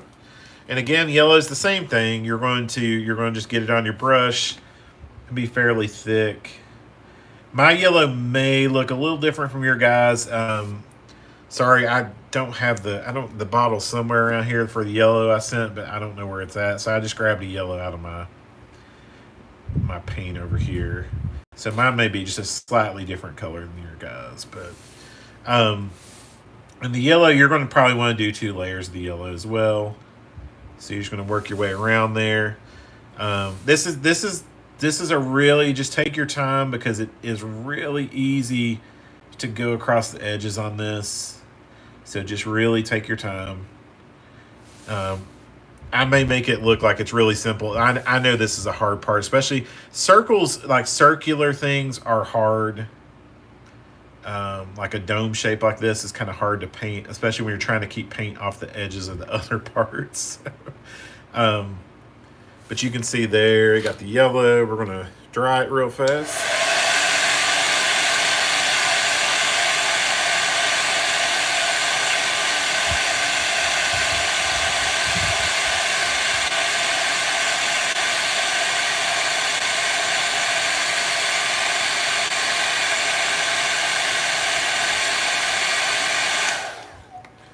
Almost there.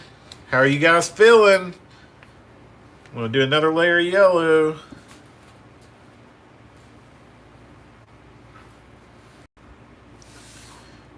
let's see here. My yellow is a little light, but that's okay.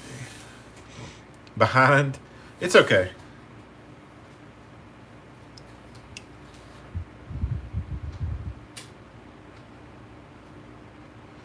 So just take it. Here's the thing, Korean. Like always, like you can come back and obviously any point in time rewatch any of this. So I think it may take a little bit for it to process. I don't know how YouTube exactly works, but I know that sometimes it takes a little bit for them to process things. But go back and touch up anything. Like I'm going back, you can see I'm going to go back and put just one more layer of this purple on. There's a few little splotches I'm not a big fan of here. Get those on there. Get that covered. I may even do another layer of this yellow. Plan a rewatch, yeah. Well, again, also feel free to reach out if you guys have any questions. Like I know it seems overwhelming, and it's in person. It's easier for me to answer individual questions than it is like on a live, you know. But are there any questions though too? Like go ahead and ask questions now if you'd like. Or is there something specific maybe you didn't quite catch that you just want to answer to? Feel free to ask. Like, go ahead and ask. So I think I'm pretty much done with mine. I think I'm pretty much done. A few little things I'll probably touch up, but you know. Come back in here and just touch a few little spots up.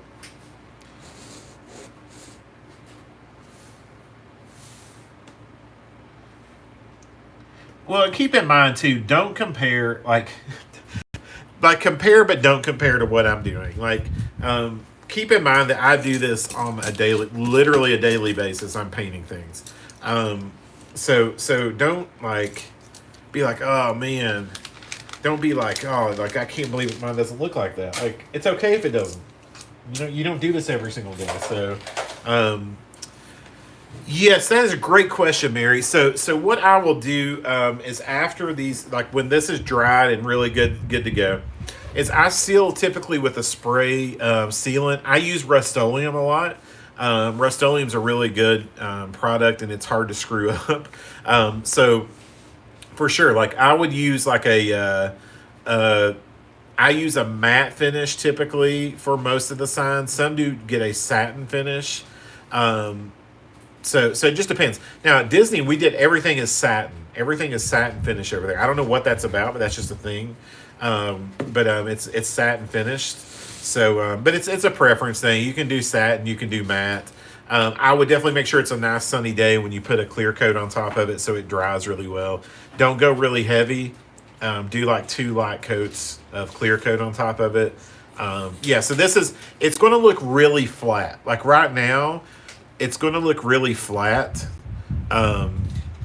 compared to like once it's got a clear coat on top of it. So, yeah, it takes practice. It takes practice. You're right. It definitely does, Karina.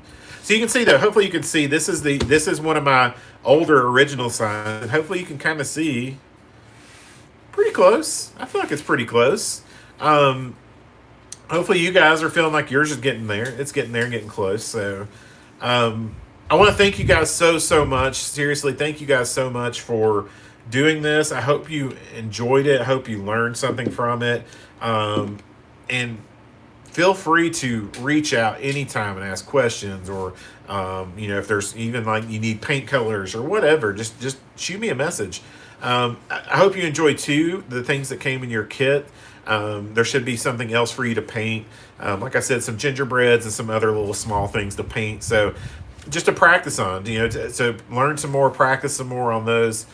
Feel free to ask me questions about how I paint those and everything. So I'm always open to answering that. No, thank you guys. Seriously, it was fun. I love doing this. I love talking and interacting, and I'm hoping to do more of them. I hope maybe we can do another one maybe in the fall or something. So yeah. Thank you all so much. I'm going to sign off. I appreciate you guys. This will be available here. If it's not on my main channel, I'll definitely send it out to you guys. So don't worry about that. But thank you all so much, and we will see you all again soon. Have a great day. Have a great weekend. And a great Memorial Day, too. So, and let's see. Oh, how do I turn that?